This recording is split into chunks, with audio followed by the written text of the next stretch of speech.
surprised that Sally hasn't jumped on.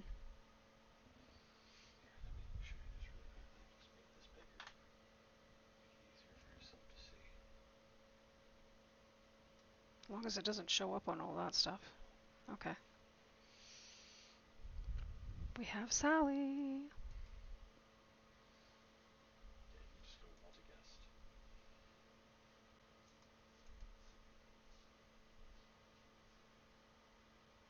What's going on here? Hey there. Hi, Sally. How you doing? Good, how are you? Good. You do have, according to what you see, the multi-status thing, even though they don't work? Yes. Okay, as long as you have it, we're just making sure that we have everything checked. And of It course, works. I just yeah, can't yeah, I accept it know. enough Yeah, I know. people. But Yeah. we're going to get there. Nick's got my computer almost ready, if you can believe that. Are you kidding me? Nope, nope, he already has it all set up, just waiting for the power supply to come in on Sunday. Holy cow. I know, He's eh? That's pretty good. Pretty Good good. job, Nick.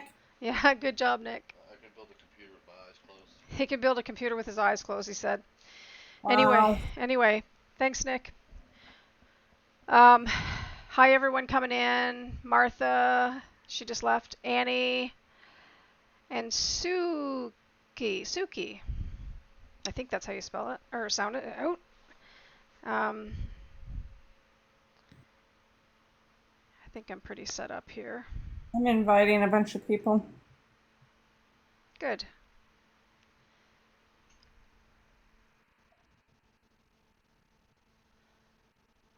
Do you see Tim or Shannon or no? Nope, not yet. Um, They do know we're going on, right? yep. Well, I wasn't talking to Shannon, although I did message him. Um, but Tim is coming, so I'm still trying to set a few things up myself, but Yeah. That's okay. It'll take us a few minutes to get going. yeah, I'm getting better at setting things up. There's Tim. I see Tim. There he is. And we just need Shannon. Hey, And hope Annie. Was Shannon driving today? I asked him, like I messaged him, but I haven't got a response, so I don't really know. Gosh, I hope everything's okay. That's not like him. No, he's usually. I mean, he could have a he could have bad weather or something. Who knows? Hi, Tim. Hey, Tim. Can you guys hear me now?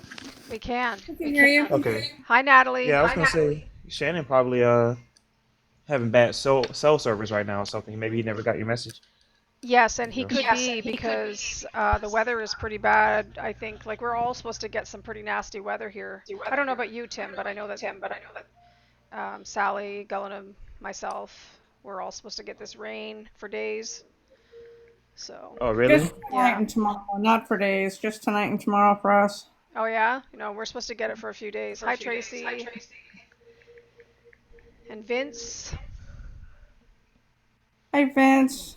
Ice cream. Annie. Hey, Tracy. And Lily the Valley. You guys can't hear my background or anything, can you? I can. Dang it! What? All right, I be can. right back. Yeah. Um, that girl responded a few more times, and she was quite angry with me this time. Just let it go. Yeah. Well, I'm That's gonna all I answer. can. I'm gonna answer her statements eventually here as soon as I'm done. But um, I'm not trying to torment her. I'm trying to show her what we. She's not listening. It's sad. It just tells me they're all controlled up. I think everybody's controlled up. I really do. You got any amount of subs, and you're on the other team. Yeah, I'm not sure about the controlled op. I'm not sure about everybody being controlled op, but I do see that there's a lot of them.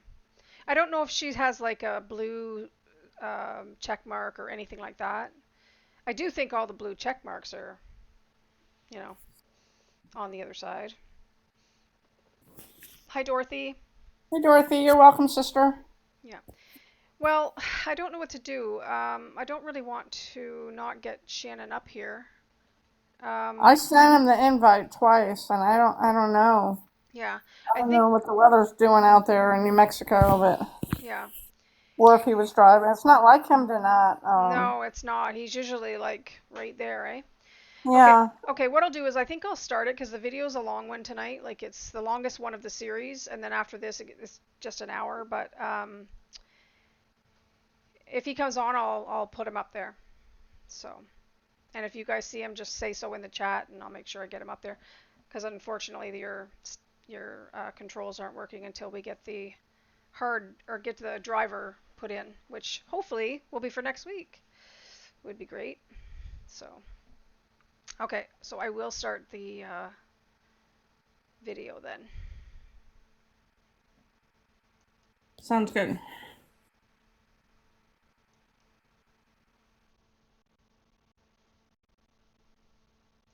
Uncovering the Scripture Geography. And this will be part one of probably, I don't know how many parts, but I'm going to try to break it up so it's not quite so long this time. But I think this will clear up a lot of stuff from my last video that I did on Who's Your Real Father. Once you see all this, you'll understand how I am coming to these conclusions. I hope so anyway.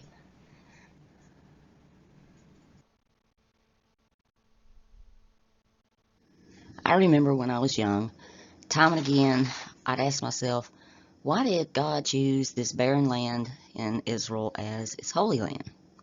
And this is just kind of a funny spoof, but when you look at it, there's just nothing there. It's very, very barren.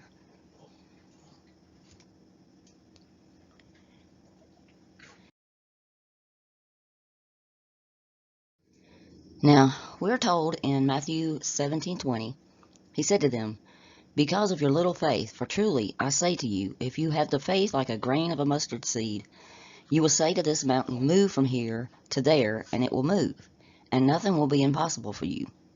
Well, when you look at this verse, you're thinking, what is he talking about? The mountains are going to move.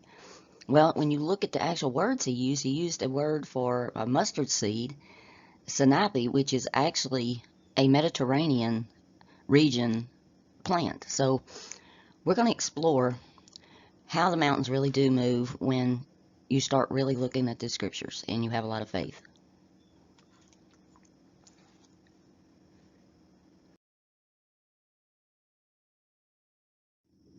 Also, then we see in Revelation 6:14, the sky vanished like a scroll that's being rolled up, and every mountain and island was removed from its place.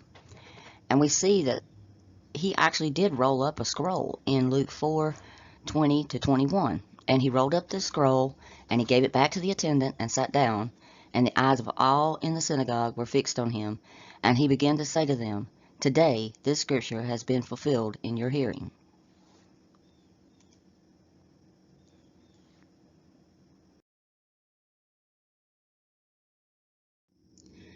Another thing that happened when we look at Revelation 16:10, languages were changed, affecting what we perceive. The fifth angel poured out his bowl on the throne of the beast, and its kingdom was plunged into darkness. People gnawed or devoured their tongues, which is languish, in anguish or work. Now, the word for tongue is like glossa, and it's the language or dialect used by a particular people distinct from that of other nations. So, what's really being said here is the languages were scrambled, and that affects a lot of things.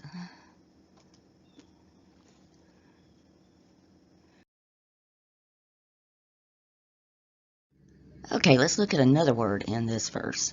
It says, the fifth angel poured out his bowl on the throne of the beast, and its kingdom was plunged into darkness, which means like to obscure or blind to people. People gnawed their tongues, which we just discussed. It's glossa, that means they change their languages. And in anguish we have, well, anguish is ponos, which is actually to weave or twist the languages. Okay, one thing I noticed when you go to Brown Driver Briggs etymology, it's kind of like Strong's, but yet it's more of an etymology of each word. You'll notice that there's all kinds of information, but at the very bottom it always says like a related word by Brown Driver Briggs or Strong's number, and I kept noticing this little thing that says of foreign origin. So a lot of the words that are used in the Old Testament are not of the Hebrew language or the Semitic language. They're of a foreign language. And I found particularly a lot of them are Latin, Spanish, some of them are Greek, some of them are German. It just depends on what word you're looking at. So they literally twisted all the languages and used all of them in order to deceive us. I know this is going to be difficult to see, but it literally happened.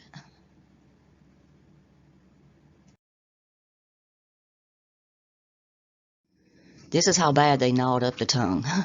Okay, when you look at Genesis, you'll see that Abram was an Ivory, not a Hebrew, and we have it translated as Hebrew.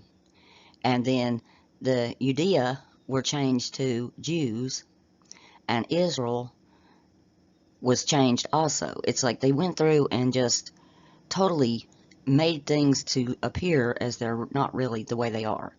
I hope this becomes more clear as we go along. But you can kind of pause this and look at these three examples. And they tried to make the words sound a different way, like Yitzharel became Israel, and Judeam became Jews, and Ivory became Hebrew. And it's caused a lot of people to think that things are where they are when they're not. I'm going to explain that here in a few minutes.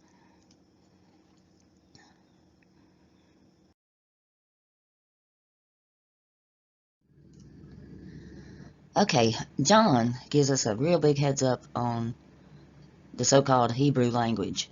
Um, he's telling us that the Hebrew language is not what the original language was. In Revelation 16:16, he says, "And they gathered them together to the place called in Hebrew Megiddo." Okay, well, they have it translated as Hebrew here. Okay, it's actually this word right here, which is Hebraistry. The H is silent, and it's Ibraistry or Hebraistry. And he's given us a heads up and a clue as to what they've done with the languages. Because Hebraistry or Ibraistry is not the language that the Old Testament was written in, but it's a Chaldee language, and it comes from the Phoenicians. And this is very important because everybody thinks, oh, the Old Testament was written in Hebrew and that's the original language. No, it's not. John has given us a heads up that that is not the original language.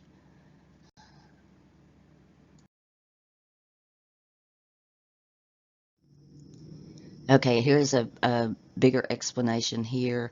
Um, the actual word that John used was Hebraistry, because the H would be silent. And an Iber or Eber person would be a person from the Iberian Peninsula, or it can also mean the region from beyond. And there I copied the thing that says it, however, it's not what is written in the Old Testament. So he was giving us clues as to where to look.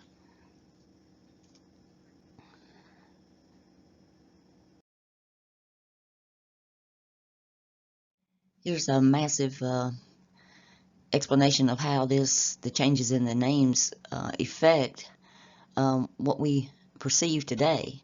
Okay, um, if Judea is a part of Edom, then it's in Italy. It's not in the Middle East. Now, how can I know that? All right, let's look at Finney the Elder in 78 CE. In his work, The Natural History book, he wrote that Greater Judea, or the provincial Judea, incorporates Samaria and Idumea into the expanded territory. The part of Judea adjoining Syria is called Galilee, and that is next to Arabia and Egypt, and Peri is covered with rugged mountains and is separated from the other parts of Judea by River Jordan. Okay, now if this is correct, when we look at this word right here, this Idumea, and you go look up what an Idumean is. Well, an Idumean is an Edomite, and it's related to Edom or the Edomites. Okay, well, we know that Edom and Rome are the exact same words. So this whole thing would indicate that the Judeans are part of the Edomite kingdom of Rome. So they cannot be in the Middle East. This is just how intense all this gets, and it's very, very confusing. In a lot of places where you see Syria, it is mistranslated. It's Syria. And there was an area of Syria right outside of Rome also. I'm going to show that later on when I get into the part about actual places this is talking about.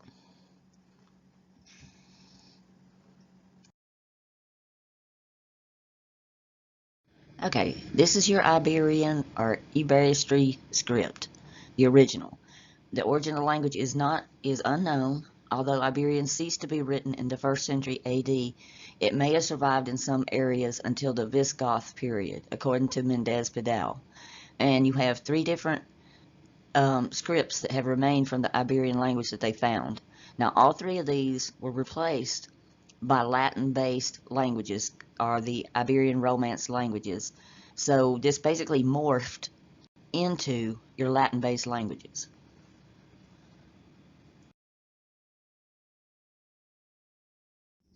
Northeastern Iberian language is the language that was primarily used. It's a Gaulish language that came from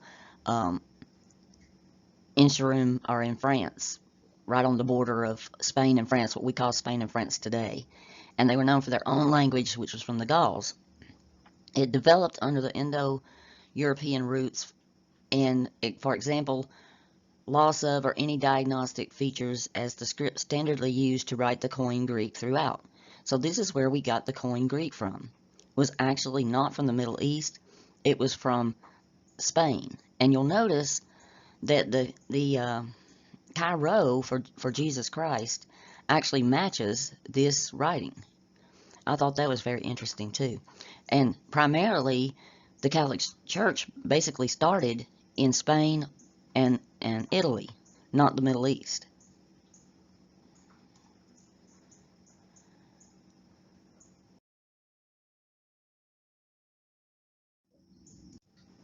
Some of the ancient Hebrew is pretty amazing, and it can clear up some of the mistranslations we have in the scriptures and reveal actual locations. Like Adam and Edom and Rome are all the same word in ancient Hebrew. And I'm pretty sure they don't want us to know about this little secret, but it is there. If you go off online to the Zohar online and the Talmud and all that you can read in English, it's in there too. They know it, and they know that Edom is actually Rome.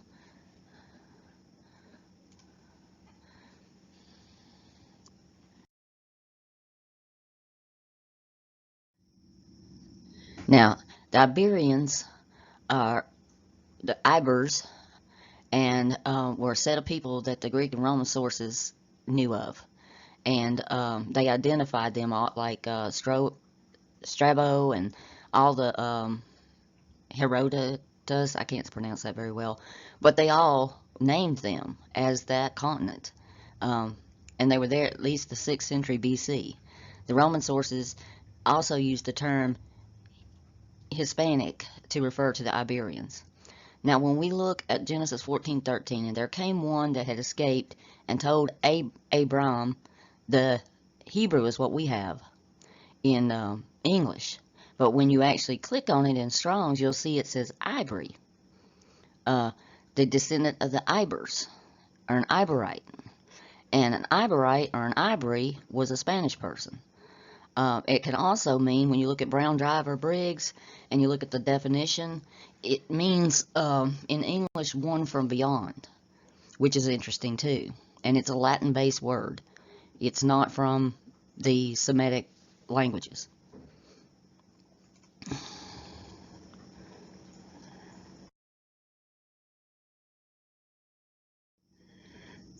And Spanish, interesting enough, is span and ish, and it actually means hidden man, like somebody that's hidden. Um, so that goes along with that too. Others derive the word from the Phoenician span, meaning hidden, and make it indicate a hidden or remote or far distant land. And ish in Hebrew is man, or hombre would be the official term.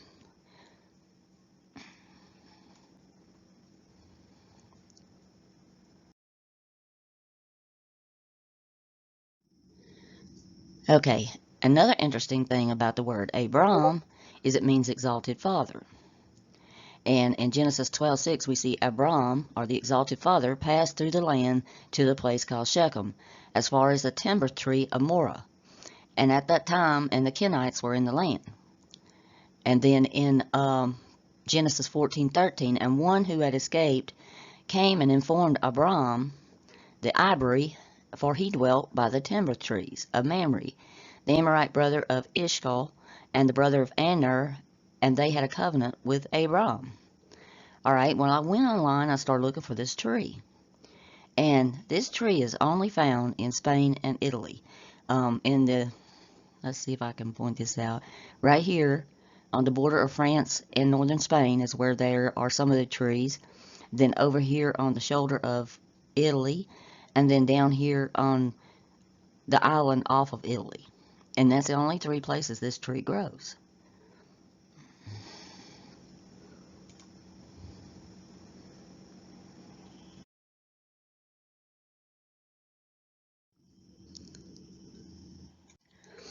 I started looking at the evidence. Okay, um, this is the Museum Beth Shean Synagogue mosaic floor, and this is just how easy it would be to trick people into believing that something was there that wasn't there to begin with. I mean, this is sitting in a museum now, and it's been totally moved, so it was easily moved from one place to another. And that was something I wanted to point out in this is I've showed some examples of the evidence they have that everything happened in the Middle East, and it's very, very flimsy when you really get to looking at it.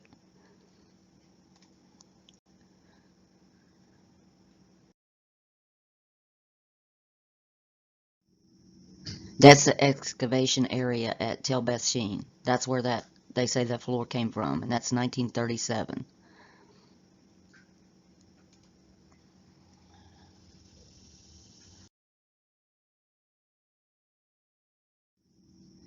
What I'm going to do with this presentation, I'm going to show you that the so-called chosen ones are none other than the Italians. Wikipedia tells us that the Jewish community in Rome is likely one of the oldest continuous Jewish communities in the world, existing from classical times through today. Large numbers of Jews lived in Rome, even during the late Roman Republic period around 150 BC. They were largely Greek-speaking. Emperor Augustus, who was, according to the bibliographer Suetonius, thought that the Jews fasted on the Sabbath. Julius Caesar was known as a great friend to the Jews, and they were among the first to mourn his assassination. In Rome, the community was highly organized and presided over the heads of the Archelites. The Jews maintained in Rome several synagogues whose spiritual leader was called the Archsynagogus. Their tombstones, mostly in Greek, with a few in Aramaic or Latin, were decorated with the ritual menorah, the seven-branched candelabra. And when I went searching, I couldn't find evidence of a Jewish settlement or nation in the Middle East on the historical maps until about 1300 AD, and tons of evidence of the Jewish people being from Italy. I feel that it's probably their origin. Also, the oldest Jewish synagogue ever found is also in Italy.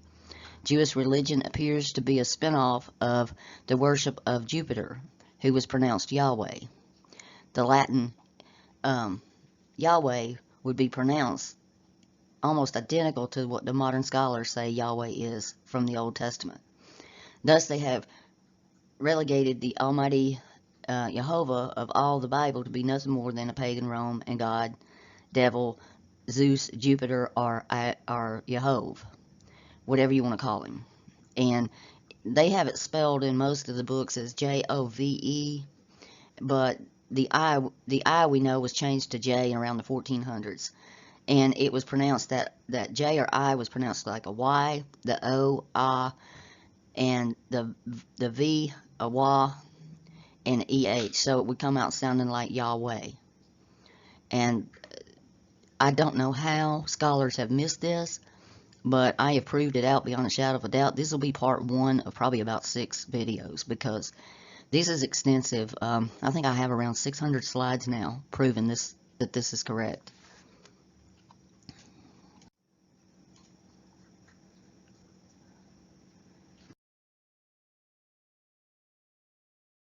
Okay, this is a map of the world by the Romans at the end of Tiberius's rule, which would be like 14 to 37 CE. Um, and you can see here, this was actually generated by a Roman geographer, Populus Mela, and it's on ink and parchment. Now, when you look at this map, you can take here and look, and what do you see here? You see Syria in the Middle East. You do not see the Israel like we see today. And you'll notice other things like Cyrene, Adrius, Gades. And when I go through and show you more, you can get a sense for this is what they were looking at way back then. Now, there are a lot of remake maps, and that was one thing I found when I was looking for all this stuff, is that there are maps that have been remade and remade and remade to the point that everything has been totally distorted. So what I looked for was actual ancient maps, not ones that are just remakes to tell us where everything was, but ones that they made themselves during that time period.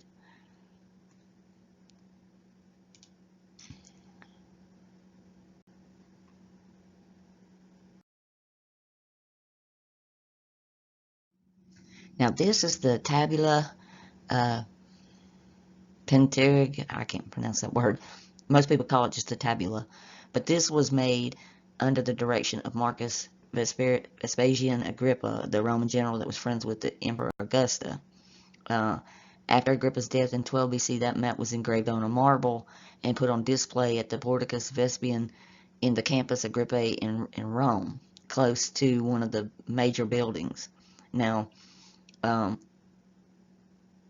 they think the original source for this is Vespasian Agrippa, but this is like a remake, was revised in the 4th or early 5th century, and it shows the city of Constantinople, which was founded in 328. And this is a very interesting map too, because you see how long and skinny it is. Okay, we're going to look at a little section right in this area right here.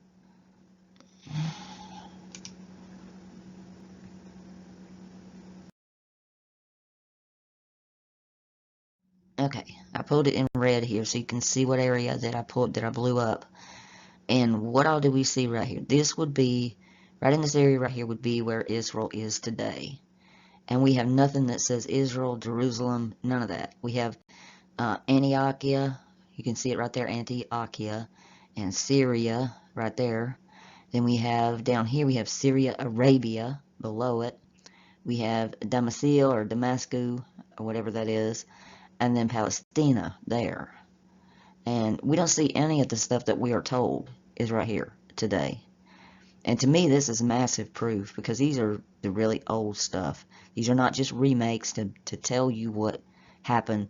They're actually things that were done back then. And that's what I kept looking for, to find these things, so that I didn't just use remakes. And I found one I thought was really good, and then I found out that it was all a remake.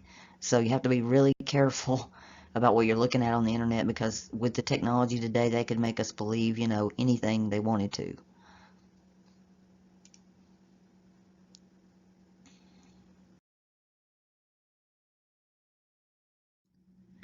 Okay, here is looking at another section of that, and you can probably guess what this is just by all these little waterways, but this is Egypto, and that is Egypt, and this would be where the mouth of the Nile comes out. And I thought it was very interesting, because right across from there, you see Hermon and Pergamo. So their concept of what was actually there is totally different than what we think of today.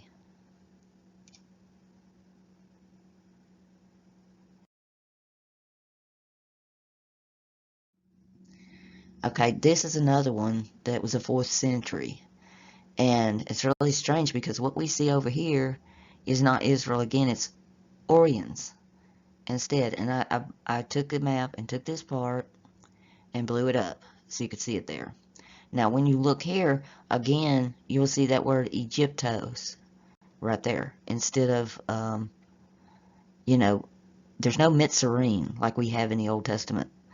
Mitzrayim, I think, is a total mistranslation.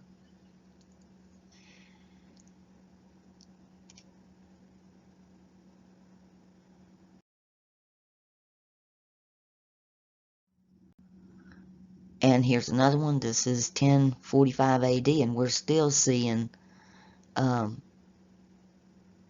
Palestina in that area. And then here's the Nile Delta, and we see Syria too. Now they've added Phoenice right there. But it's pretty interesting and pretty telling that a lot of the things that we're told are there are not on these ancient maps.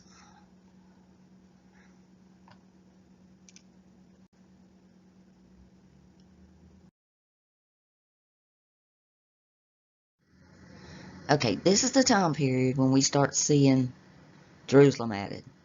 This is around 1300 AD, and you'll see it right here.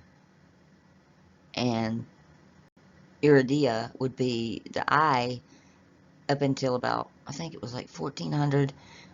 There was no J's. This would have been Judia in modern terms, but it's spelled Iudia. So this is about the time period when they started adding Jerusalem and Israel into this area.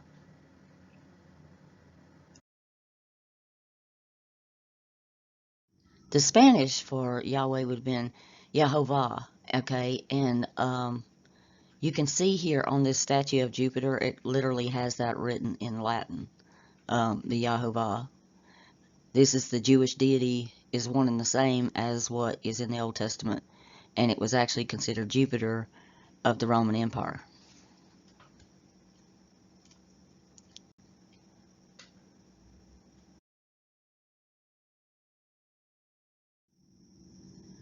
Okay, in Acts 14:12, we have this thing that says, and they called Barnabas Jupiter and Paul Mercurius, because he was the chief speaker. And the priest of Jupiter, which was before their city, brought oxen and garlands into the gate, and would have done sacrifice with the people. Okay, then in verse 14, which the apostles Barnabas and Paul heard of, they rent their clothes and ran in among the people, crying out, and saying, Sirs, why do you do these things? We also are men of fashions with you, and preach unto you, ye should turn from these vanities unto the living God, which made heaven and earth, and the sea, and all things therein, who in times past suffered all nations to walk in their ways. Okay, there's actually in Rome this plaque that you see Marcus Aurelius sacrificing outside the temple there.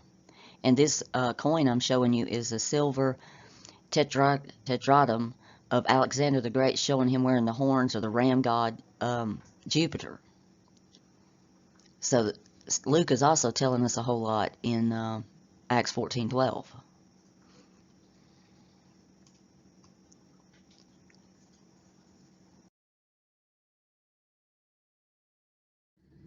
It's pretty interesting. The actual scriptures themselves will tell us where things are happening. But we have to be able to throw out cognitive dissonance, the things that we have been ingrained to believe over the years from the time we were little. Because if you're looking in one place and all the evidence is in another place, it makes it difficult to see. It's like you're looking at all the trees in the forest and you can't see something for all the trees in the way. Well, those trees are the little things that we've been put in our mind over the years by different teachers and stuff. Here's an example. Okay, this is Jupiter Armand. It's an artifact of the territory which is in Rome, Italy. Okay, well, Armand is all in the scriptures, but we don't see this as what it is because our minds are not looking in that area. We've been taught to focus on the Middle East, okay? Deuteronomy 2:19. And when you approach the territory of the people of Ammon, well, there's Ammon sculptures from 1st century AD. Do not harass them or contend with them, for I will not give you any of the land of the people of Ammon as a possession, because I have given it to the sons of Lot for possession.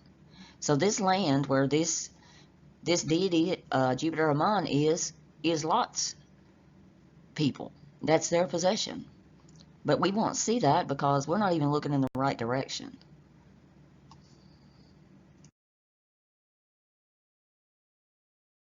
Here are two more scriptures that point us to this same deity. Okay, Judges 11:27. So I have not sinned against you, but you are doing me evil by fighting against me. Let Yahuwah the judge today between the children of Israel and the children of Ammon. Okay, then in Deuteronomy 33:13, and Joseph, he said, or Joseph, blessed of Yahuwah is his land, and with the choices from the heavens, and with dew and deep lying beneath, and the deep lying beneath. Now, in verse 17, we're described about Ammon. His splendor is like a firstborn bull, and his horns are like the horns of a wild ox. And them he pushes the people to the ends of the earth, and they are the 10,000s of Ephraim, and they are the thousands of Manasseh. Okay, when you see this sculpture from 1st century AD of Jupiter Ammon, you can see that he does have the horns of a bull or a wild ox. And I put a picture there below so you can kind of compare.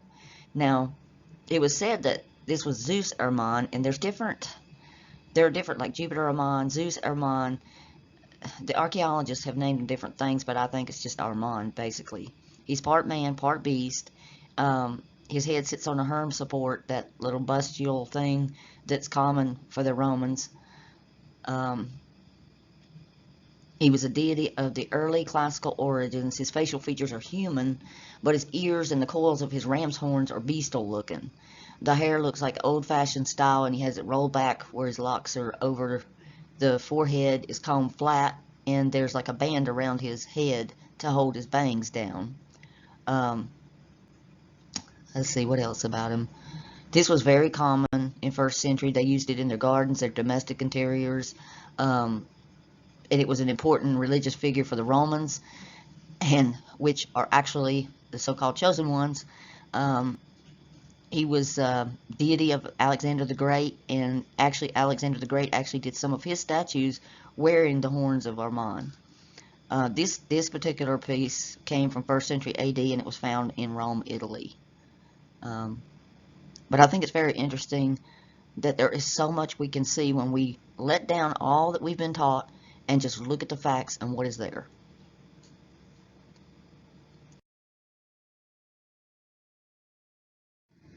Okay, now let's look at Genesis 14:13, and let's look at it with fresh eyes, without our cognitive dissonance, and what is really there when we do a mechanical breakdown.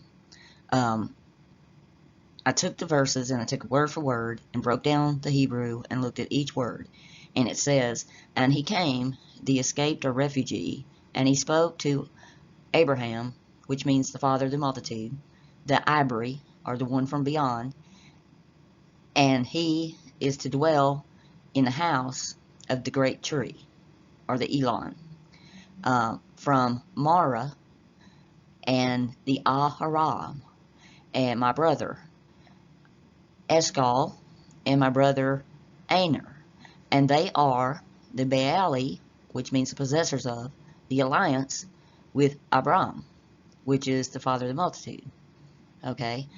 Well, there's a whole lot going on in that sentence. For one thing, Ahara is actually Arabic, and it's the romanicized version of Ahara, and it means the red one. Is a place or fortress or complex, and this literally means the one of Granada, which is a famous place in Spain. Now, I showed this on the map so you can see where that's at. Interesting enough, this is the same country where the timber trees are found. And the word Mara is also a Spanish word, and it can mean Mary.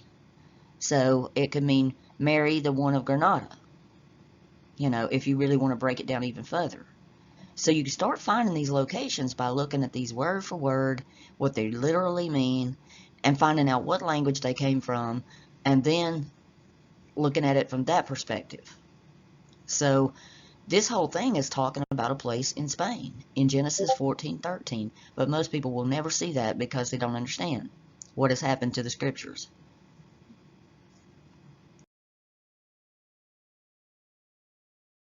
Okay, we can also find Mara on the map.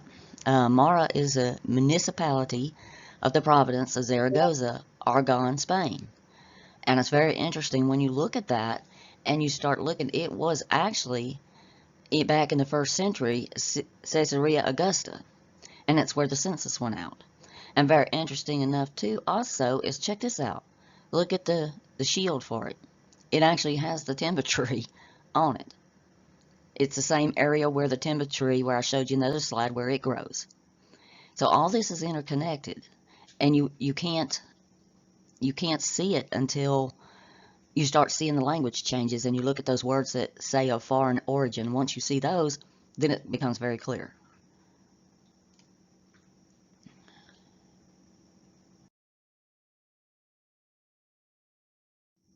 Okay, here's another one I found.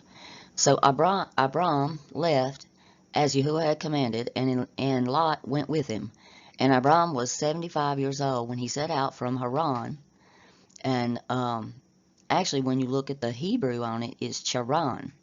And Charan, Makura, is in Spain. It's right here where this big star is. And it means the mountaineer. And it's very close to where all the trees were, too.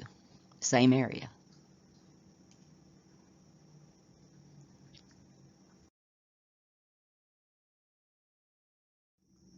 Okay, now here's Spain. Nahar, I guess, is a better way to pronounce it. My Spanish it's been so many years since I took Spanish, so I'm going to butcher some of this. And Yehoshua said to all the people, "Thus says Yahuwah Elohim of Israel, long ago your fathers dwelt beyond the river. Terah, the father of Abram, and the father of Nahar, they served the mighty ones." Well, you have Nahar, Spain. All these words are Spanish. And the J in Spanish makes it an H sound.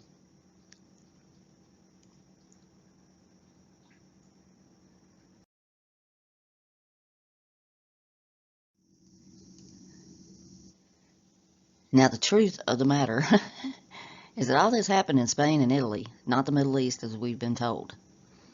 Okay, I wanted to show you this some more about the.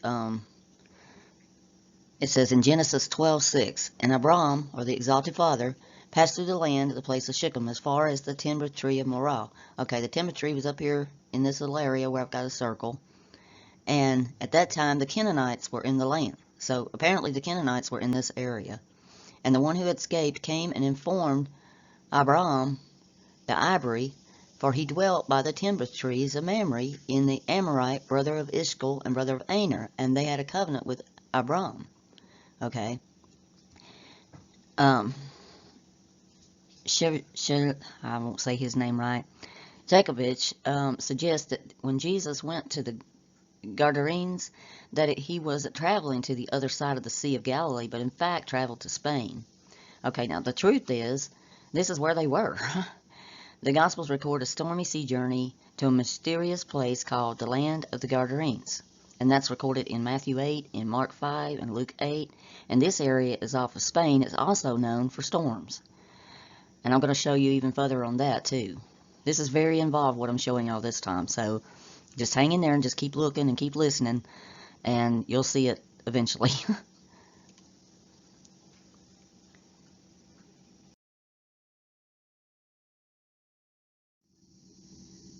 Okay, this one shows, see that Iberius? It shows the region of the Iberius River. And if you look right over here, you'll see Caesar Augustus. The Greeks called this river Iber, and the Romans called it Hyber, or Iberus Frumen, leading to the current name, the Iberian Peninsula. I'm just showing y'all proof after proof because I don't want you to think I'm just trying to make something up. When I first saw this, I was flipping out. I was like, wow.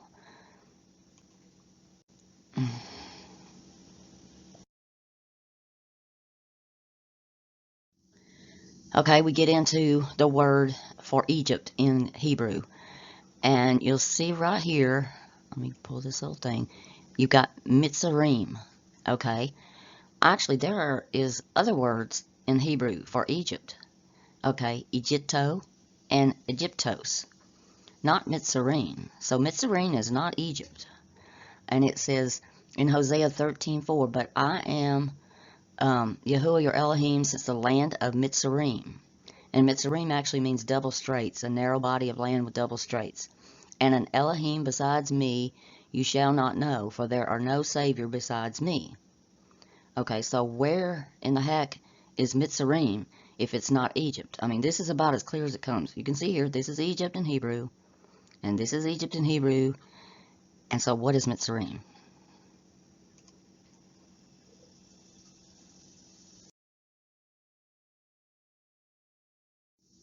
Okay, thanks to TV programming, this is what our mental picture of Egypt is.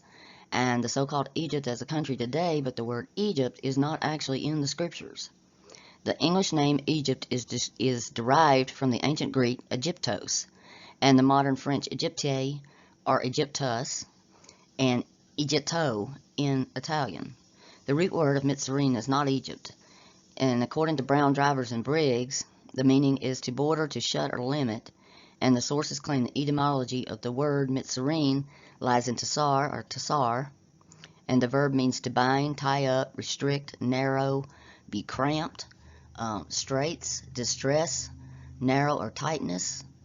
And most people agree that it is a narrow place with double straits surrounded by water, since mem is water in ancient Hebrew.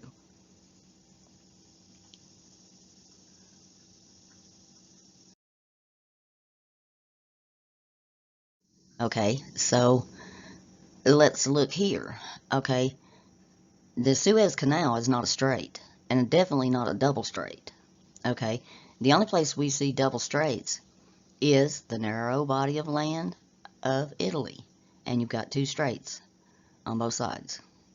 And I believe that Mitzrayim is surrounded by water, which is part of the word, so I think it really means a narrow body of land surrounded by water with double straits, which the only place on the planet that fits that is Italy.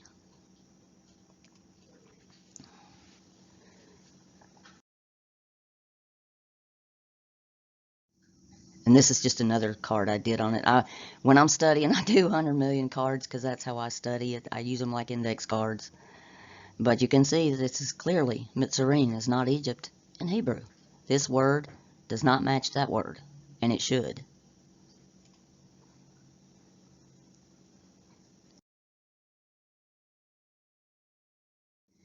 Thanks to TV program and our mental picture of Pharaoh is also messed up. Pharaoh means great house. It comes from a different word. It's not Pharaoh, but they have it translated as Pharaoh. But since we have all this really nifty TV programming and all, this is what our mental picture of Pharaoh became.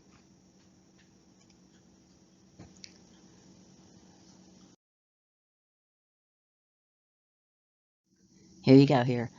They think it came from hieroglyphics, and it actually means great house. It doesn't mean a pharaoh.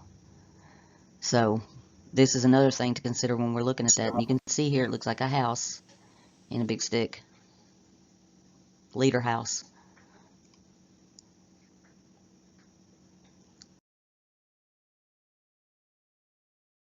Okay.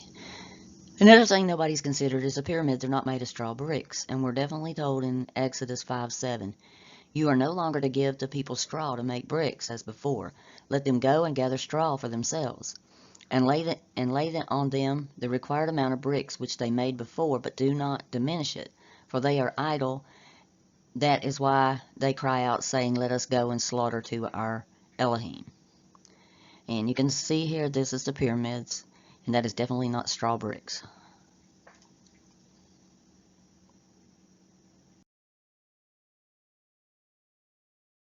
So where do we find straw bricks? Etruscan, Tour, Tuscany Valley, in Italy.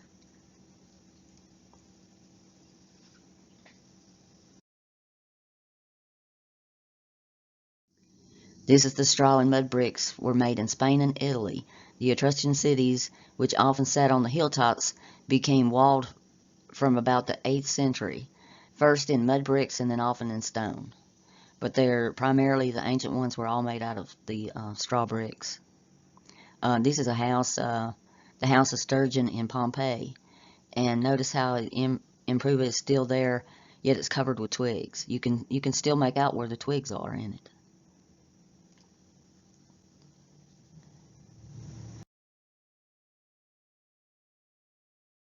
And here's some more. It's kind of an adobe which was one of the first materials ancient humans used to create buildings dating back to the 8th century BC, which would fit perfectly with the scriptures. You can see a lot of them in the Santa Fe, New Mexico, in that area. A lot of the Spanish brought that, building the straw bricks, adobe structures with them to the United States.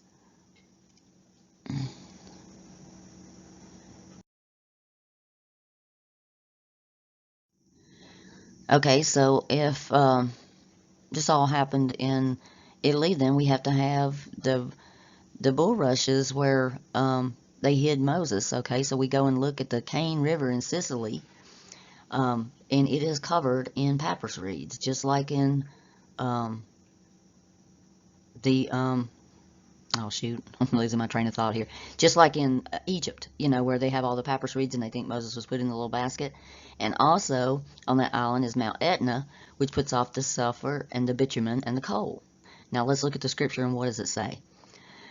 When she could hide him no longer, she took him in a basket made of bulrushes. Okay, these are Sicily bulrushes.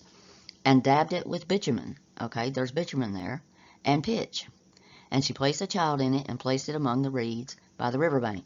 And that's the Cane River. And the daughter of Pharaoh, or the great house, the daughter of the great house came down to bathe at the river. And while her young women walked beside the river, she saw the basket among the reeds and sent her servant woman, and she took it. This area fits perfectly to what we're seeing. The bitumen's there, everything is there.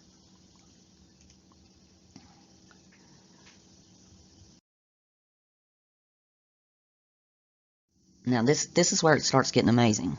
Okay, in Psalm 68 it says, when the Almighty scattered the kings of the land, it snowed on Zalmon, the black mountain, is what it means in Hebrew. And Zalmon, again, here the silent letter T. And Etna, which is in that same region, the summit in Italy is called Solomon Mountain Summit. And it does snow on it at times. So the name in the scriptures from Psalm 68 matches the mountain of Etna.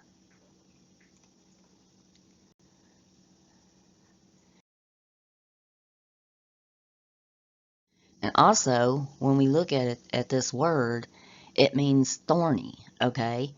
And the Etna summit in Italy is called the Solomon Mountain, and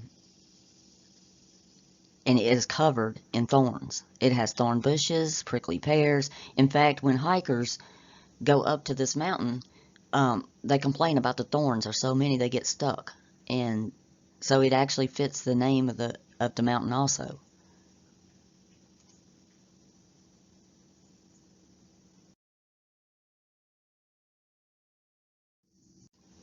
Now, in Exodus 13:21 and 22, we're told that Yahuwah went before them by day as a column of cloud to lead the way, and by night as a column of fire to give them light, so as to go by the day and night.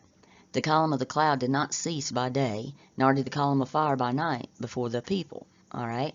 Well, Stromboli, which is off the Italian coast, has been called by the Romans the lighthouse of the Mediterranean. Locals refer to the volcano as Idu, a dialected word meaning him. In the daytime, it's visible as a plume of gas that looks like smoke, and at night, it is a fiery red fountain shooting upwards. And that's why they called it the lighthouse of the Mediterranean. So this also fits what Moses would have been following.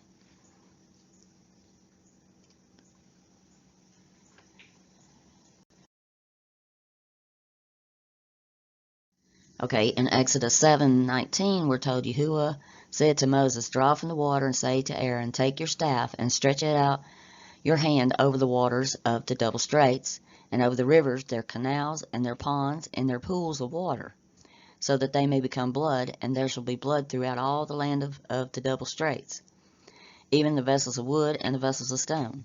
Well, you see that Italy is covered in ponds and pools and canals. That also matches.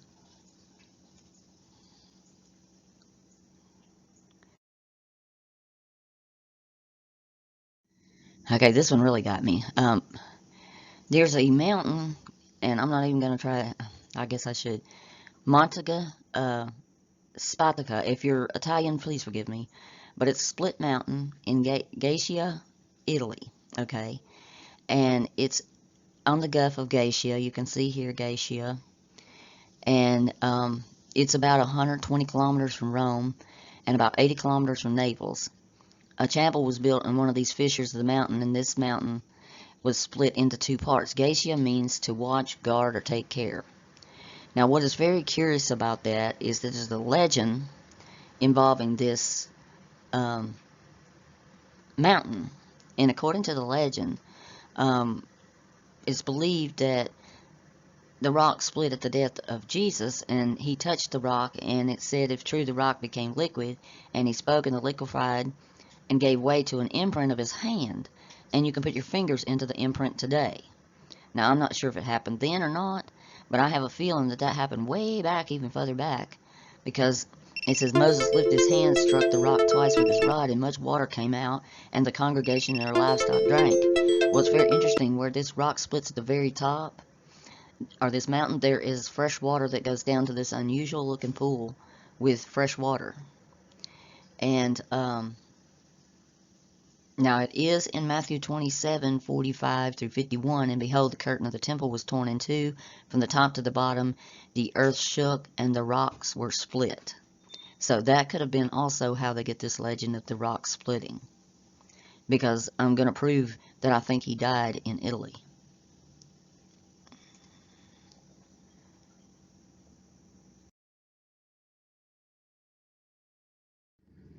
Okay, let's see how this fits with the geography and what we're seeing here. In Numbers 20:14, and Moshe sent messengers from, and that would actually be sanctuary, to the sovereign of Edom or Rome. This is what your brother Israel said. You know all the hardship that has befallen us, that our fathers went down to where? They went down to the double straits, the Mitzrayim. And we dwelt in the double straits a long time. And the Mitzrayites are the double straight ones, the ones from this area. And this is also could play into like the Mithraism that you see in the Roman mystery religion, was also in this region.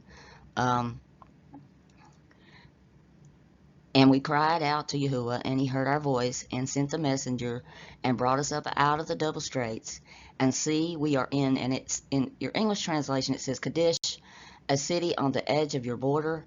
Okay, I looked at that in a translation up here, and it says we are in the sanctuary of a city on the edge of your border.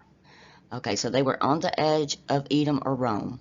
All right, and we shall not pass through your fields or vineyards. Okay, there are tons of fields and vineyards right in there. There always has been. Nor drink water from your wells. We shall go along the sovereign's highway, and we shall not turn aside to the right or the left until we have passed over your border. But Edom or Rome said to him, you do not pass over through me, lest I come out against you with the sword. And the children of Israel said to him, we shall go by the highway, and if I or my livestock drink any of your water, then I shall pay for it. Let me only pass on foot without a word. And he said, do not pass over. And Edom or Rome came out against them with many men and with a strong hand.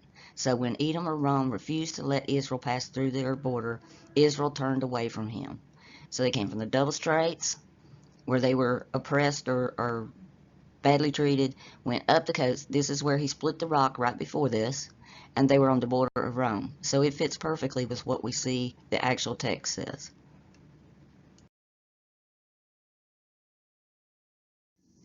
We're told in Genesis 12:11 when Abram, when he was close to entering the double straits, he was talking to Sarah, his wife. See, I know that you're a beautiful woman to look at. Okay, well, I believe was probably ivory, which means which they have translated as Hebrew in English. And there is a Mount Ivory right here on Sicily that is close to the strait. And this structure right here is Mount Etna, which would be Yahuwah's mountain that's all covered in thorns. And you can see they even have a dolmen altar that sits right about here.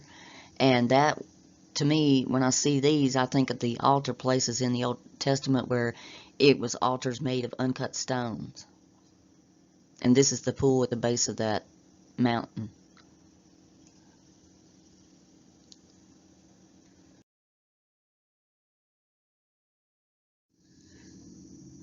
Okay, Okay, we're told in Isaiah 19:19, in that day there will be an altar to Yahuwah in the midst of the land of the double straits, and a standing pillar near its border to um, Yahuwah. Okay, well, we have right there at the Vatican, we have a standing pillar that has been there the whole time.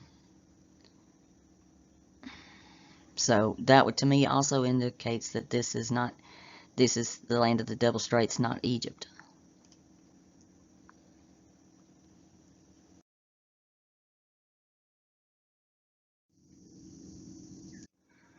I think 2 Kings 18:31 is talking about Matero, which is one of the oldest communities inhabited in the world. And the dwellers invested a lot of energy in building cisterns and systems of water channels. The Sassi stones Petra rock of Matera. Other people say that it comes from the word Mata, which means rock, and Metatron, which means sky full of stars. And it has an amazing view at night from the Sassi. During the Roman period, the city was called Materiala. Other people called it the city Mater, or Mother Earth. It's one of the third oldest cities in the world, they think. Okay, when you look at 2 Kings 18:31, do not listen to Hezekiah. For thus said the sovereign of Ashur, make peace with me by a present, and come out to me, and let each of you eat of his own vine, and each of his own fig tree. Each of you drink the waters of his own cistern, until I come. Then I will take you away to the land like your own land, a land of grain, new wine, a land of bread, vineyards, a land of olive trees and honey, and live and do not die. But do not listen to Hezekiah when he misleads you, saying, Yahuwah shall deliver us. Where are the mighty ones of Hamath, the fortress, and Arpad, the comfort or support? Where are the mighty ones of Sariame, the two Serapis, are the city of books, and the Henna, the troubling, and the Ewa, the ruin? Did they deliver Samaria or Shamaron? Did they deliver Shamaron from my hand? Who among the mighty ones of the lands have delivered their land out of my hand, that Yahuwah should deliver Jerusalem from my hand? But the people were silent and did not answer him a word, and the command of the sovereign says, do not answer him. And Eliakim, son of Hilkiah, who was over the household of Shavah, the scribe, and Joha, the son of Asphat, and the recorder came to Hezekiah, and their garments were torn, and they reported to him the words of Raspagel, the chief cupbearer. So I think what this is talking about with the city of Cisterines had to be Matera, Italy. And there's no other place on the world that has more grain, wine, vineyards, olive trees, and honey than Italy, because they're known for all those things.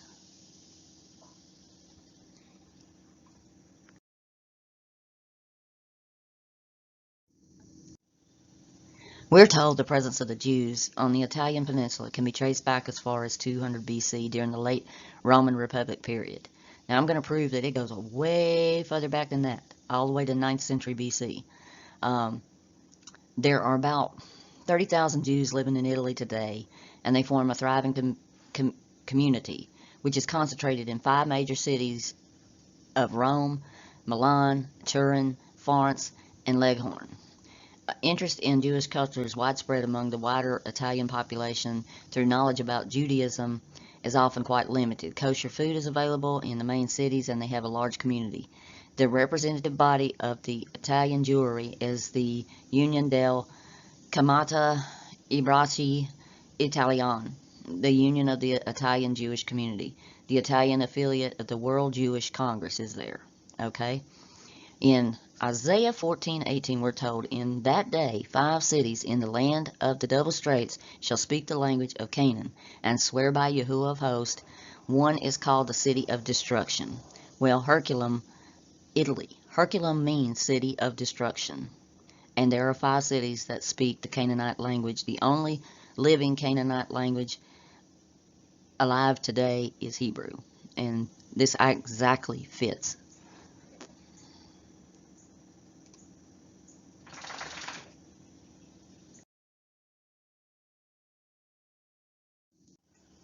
In Exodus 33:3, we're told, go up to a land flowing with milk and honey, but I will not go up among you, lest I can consume you on the way, for you are a stiff-necked people.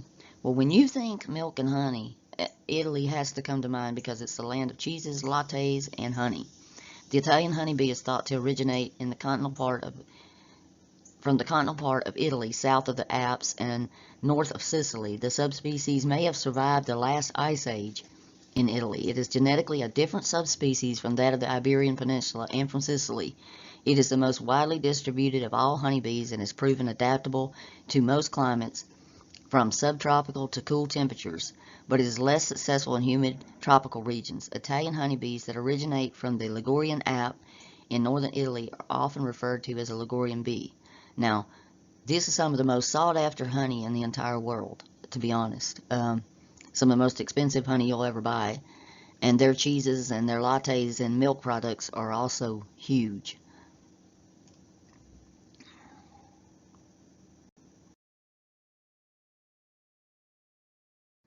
Okay, let's talk about olives for a second.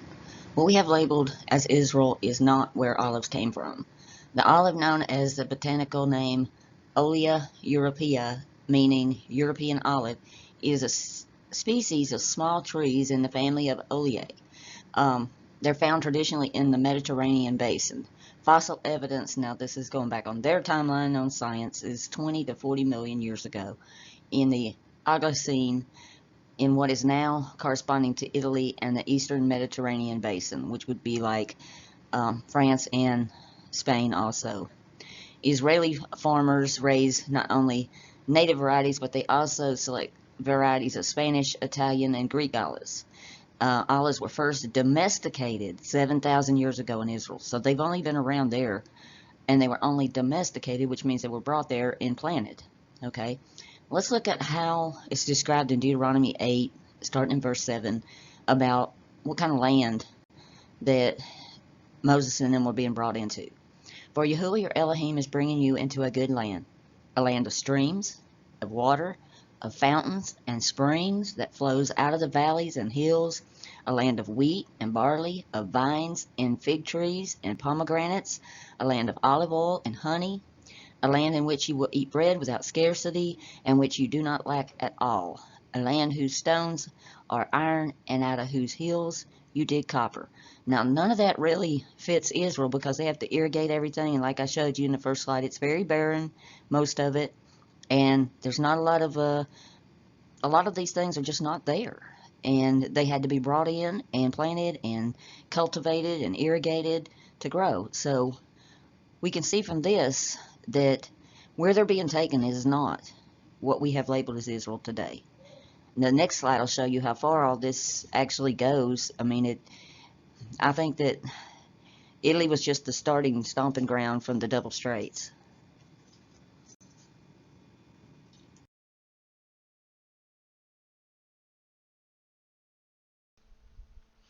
Unfortunately, guys, for some reason, when Golanv was recording this video, the voiceover didn't work for this card.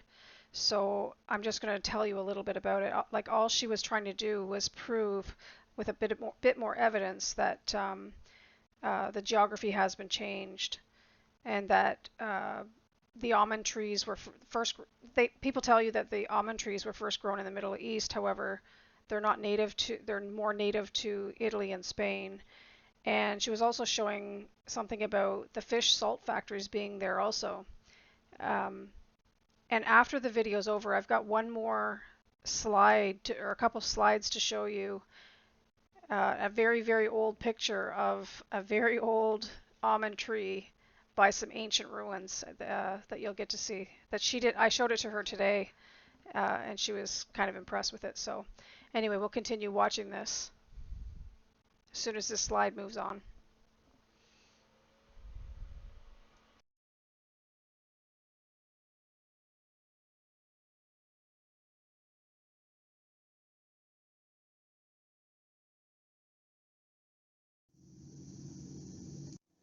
And the stone altars and palm trees that are mentioned in the Old Testament are also in Sicily. Exodus 16:1, they set out from Elim the palm tree, and all the congregation of the children of Israel came to the wilderness of Sin, which is between the palm trees and the thorny, the Sinai. So it would be between these palm trees and Sinai, which is the Mount Etna, the thorny mountain, on the 15th day of the second renewal after going out of the land of the double straits. And when you look at Exodus 20:25, if you make me an altar of stone, you shall not build it of hewed stones, for if you wield your tool on it, you profane it. And there are a bunch of these dolmens, altars, all scattered about that are made out of unhewed stones. Now, see, that one's been propped up by some cinder blocks. I guess they're afraid it's going to fall in or something. And this is one of the native palm trees to Sicily. But it's real interesting because these fall real close to Sinai, to the thorny mountain with the that's called Etna today.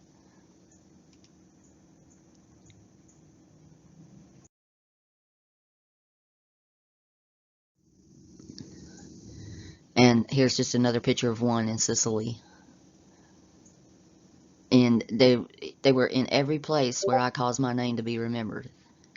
They have these there for, and offering your sheep and cattle in every place. So you'll see these dotted all throughout Europe.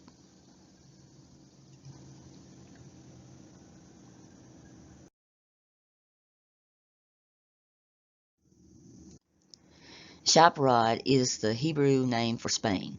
Thus, the Jewish people living in Spain and the Iberian Peninsula became as Shaparim. The earliest recorded Jewish settlement in Spain dated back to the 3rd century, and the Jews may have been living in Spain since the First Temple period. King Solomon's tax collector was said to have lived the end of his life there. And one of the reasons I think for that is because this was considered like one whole area, not separate like we have it today. And they produced the Torah scholars, the scientists, the financiers, thought leaders, and it's still being studied today. Isaac Abravanel, Nakamamalides and Mamalides and others. The Jews in Chaparral developed their own language, and it is called Ladino, which is a Judo-Spanish language. And you'll find the word for Spain is literally in the Old Testament.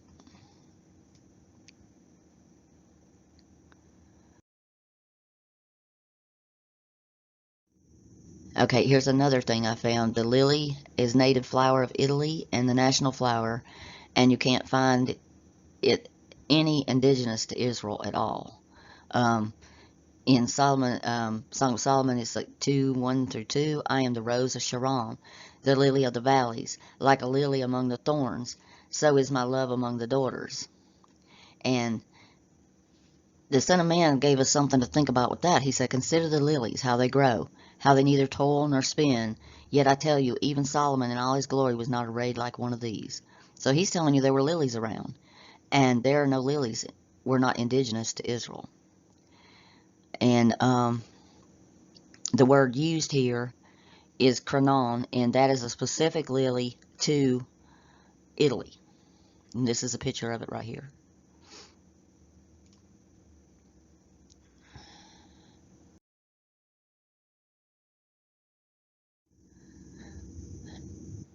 And this is interesting too. There are over 50 indigenous sheep and breeds to Italy and Spain, and what we have labeled as Israel today has one breed of sheep, and that's it, the Aswazi sheep. And sheep and goats are all through the scriptures, like Leviticus 1:10. And if his offering is of the flock, from the sheep or from the goats, as an ascending offering, let him bring a male, a perfect one. And they're just not found in the numbers. This is Madrid. They still run the sheep straight down through the middle of Madrid.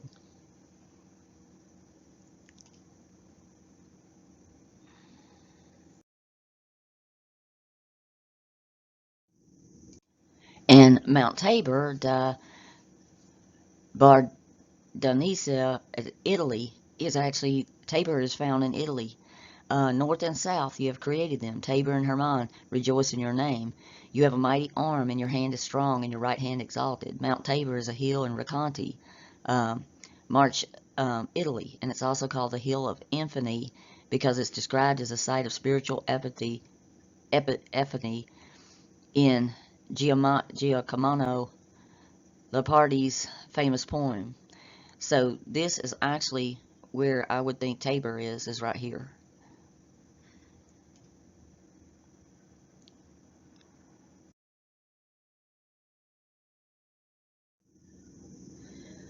This is a map showing the origin of sheep, and you can tell. I mean, it's just like they're just huge, all in this area.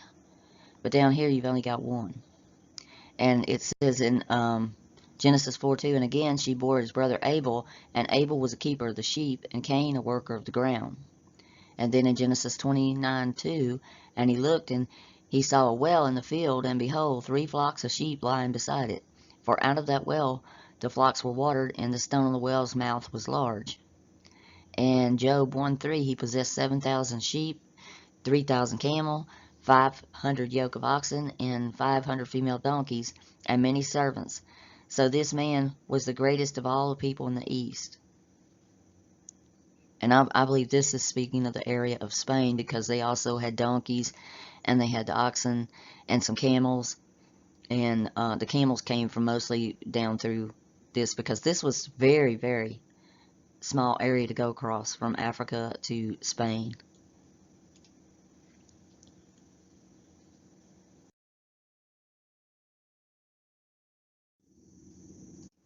And this is interesting. Okay, this is a um, burial plaque that was found in Venosa, Italy, and it's a shofar is depicted in an old burial plaque from the Jewish catacombs in Italy, along with other ritual objects once used in the Jerusalem temple, including the 7-branched lampstand menorah and the palm branch used on the Sukkot and the holiday following Yom Kippur.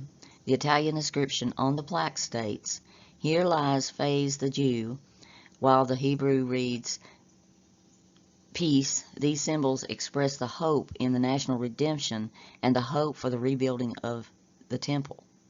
So it's actually like talking about the rebuilding of the temple, but yet it's in Italy. And it's real interesting that this is a little dragon for the coat of arms for that city, too.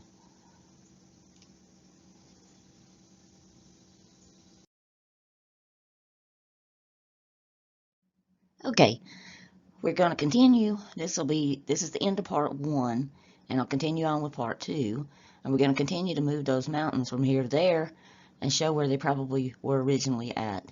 I hope you've enjoyed this, and I hope you'll stick it out all the way through all this series, because I think once people realize where things happened and why they happened like they did, that the last video I did on Who's Your Real Father will make a lot more sense.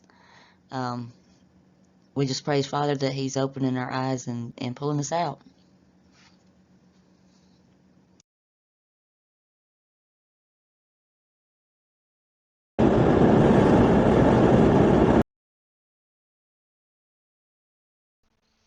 That's not part of it. Let me see here.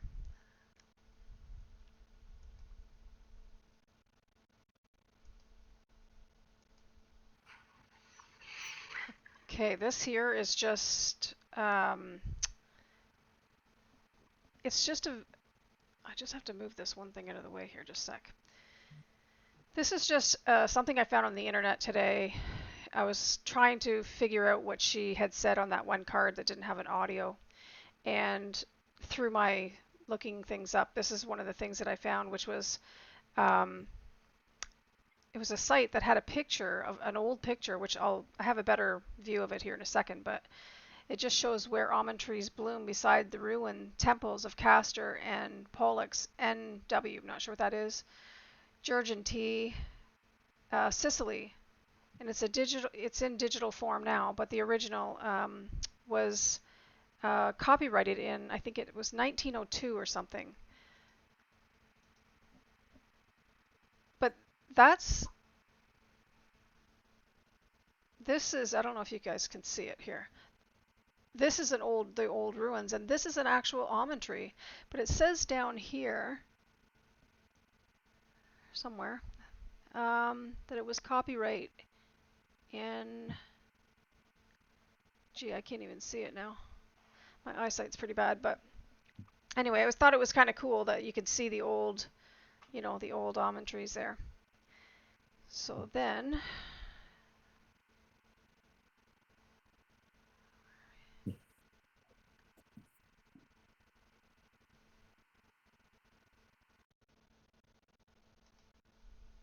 just gonna close this off if I can.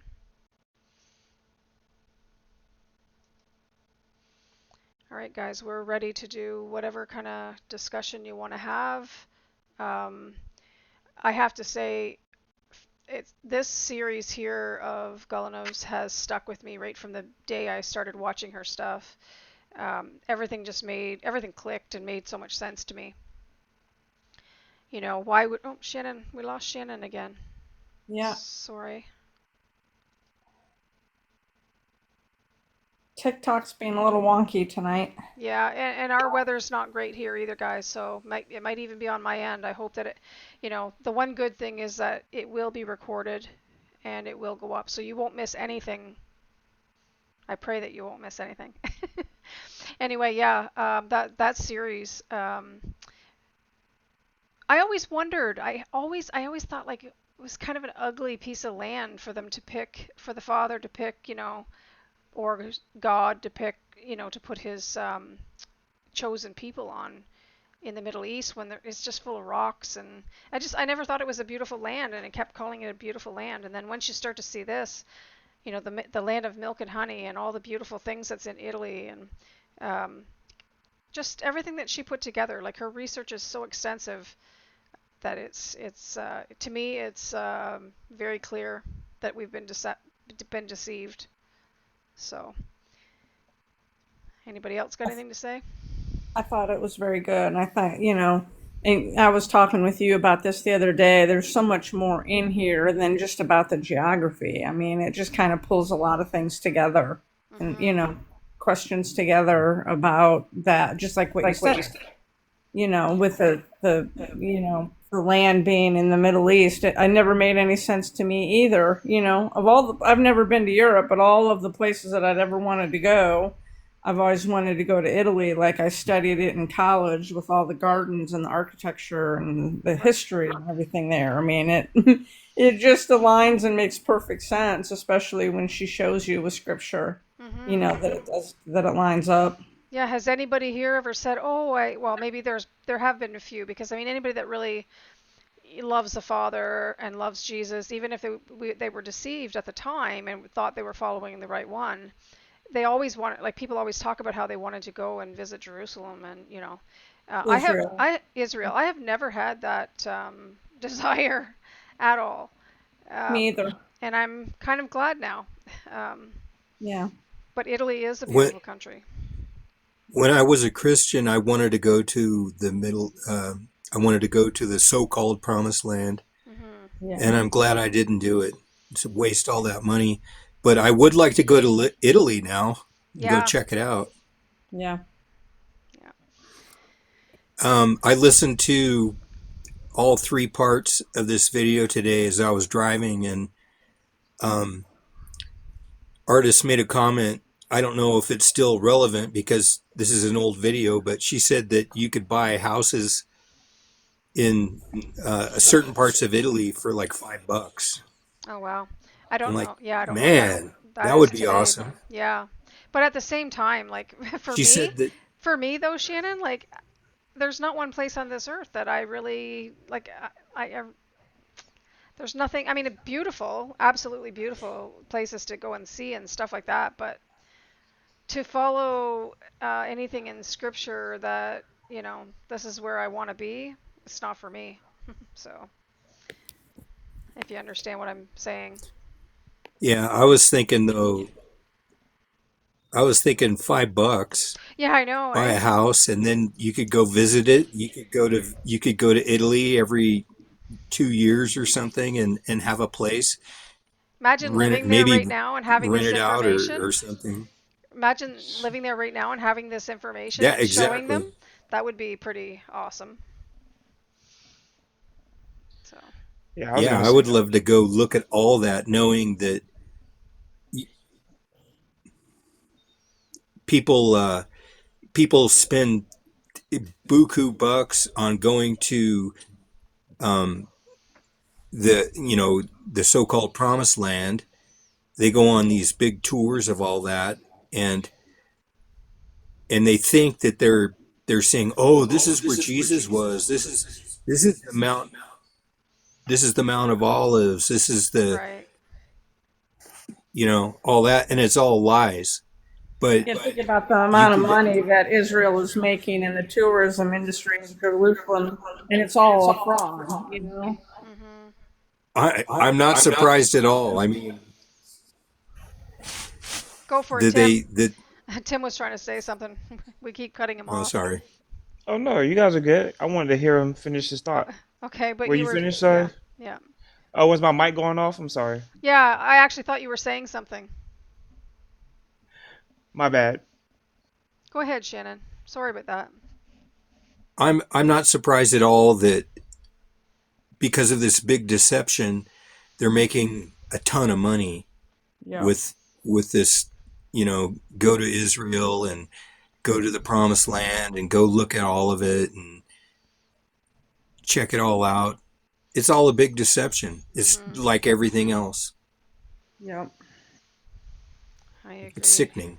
I Yeah, agree. there's some people I met in my life that that lived in other places and stuff, and when they get here and the way they express how they feel about here in America and Italy, I heard about Italy as well. So Italy and America do stand out to me, but they'll say, "Oh, you guys don't deserve this land.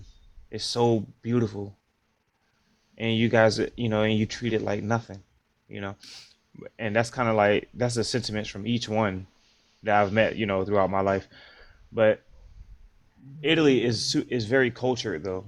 It really does make you think that it could be in Italy, especially with all the evidence that artists brought up. Yeah, well, I think it's in Italy. I always, and the thing that keeps me there is why is the Vatican there? Why is the Yeah, Vatican, in exactly. there through this whole time? To me, it's they've moved everything to the Middle East so that, they can keep all the wars and fighting over there away from the Vatican, which is carrying all the information in the tunnels and, libraries below that Exactly. nobody can touch, Yeah. Um, it makes perfect sense. Not to mention they're protecting the Pope, you know. So, Do you, how many, I wonder, do the elites or whatever you want to call them, do you think they know oh, about this deception or has it been lost? I think they I, know. they, of course, they would have to know. Think about the tour, like we just said, the tourism in Israel, and all of that. Of course, they have to know. I don't think the average person on the street But do knows. do they know that the real scriptural geography is surrounds Italy? Do you think they know that? I think so because you know how every time we elect a president or something, they have to go on this worldwide trip, going to certain places and stuff like that. Yeah, they You always know, they I always go to think, the Pope. Everybody goes to yeah, the Pope. hmm Yeah. I think they definitely know. And then they got all these underground tunnels. Why would they? To them, it's a whole different map. Yeah. I agree. Yeah. So, I don't think we'll ever know Do what you they think they know until we go home. And, I mean, I think we're living in such a scripted reality that I would think they would have to know. do you think they tour it? The real land of milk and honey and look at all these places that artists just pointed out to us and say and they know. well, the elites do, and they're probably the ones that really know, the ones that that are, have been sealed, if you want to say. Um, they know, and they're living, and they're laughing at us. They like, I mean, we're chattel to them, and they're just Yeah. laughing at us. how stupid we are, that we don't realize what's going on. I don't know if Art's listening, but I think um, if she was here, she would say what you just said. Hey, we win a prize! Yay! We just What did got we a win? letter. What did We we just win? got a Yeah. letter. We just got a letter. I wish Wonder they'd who just it's leave us from. alone. What do they think we are, a bunch of babies or what? We have to do puzzles. I guess. It, Jeepers. it's because you don't have your a live face up on the That's screen. right. I think that's That's why. exactly what it is. They want to see your face. You would think Yeah. the chat would help, Yeah. You you would know. think we have our faces up, so I don't know. It's funny. No, I think they want to see a video face of somebody. Yeah. Yeah. Yeah. We ain't gonna get it. No, I'm just kidding. But no, I think if Artist was here, though, she would say like, look at where they live, where their elites live. I think where they live is definitely would be a tell for what is actually the truth of geography, because they're gonna live in the land of milk and honey. Yeah. You Parts of know, Yeah. parts of me thinks, Tim, that they don't even live there, because you know how there's all these tunnels underneath and high-speed trains and all this. I don't even think they live anywhere near us. true, Why would they live true. anywhere where they're going to have to breathe in all the stuff they're spraying on us? Why would they live in a place where they're spraying and they're killing all That's the probably why they travel vegetation? underground too. That's That right. helps That's why defeat they're that. That's right. underground. Yeah. Yeah, that's Yeah, why they're underground. exactly. One of the things I caught in the video tonight was she was talking about Artist was talking about Spain, and she pointed out a place called Murica, Murcia, I think, Hmm. and it made me think of America. Like maybe that's where the name America came from, Yeah. because the Spanish came here a long time ago, Yeah, exactly. and I also was thinking all these names in America, like Goshen and Nazareth, and all these Bible names. It kind of makes sense now why it's all there. Yeah. But isn't it fascinating that she's finding like literal, like all the different things, like the bulrushes, the just two straits, the names, Jerusalem, even though it's an I, all the different names. It's all matching up. It's like and if people watching this can't see what she's saying, it just.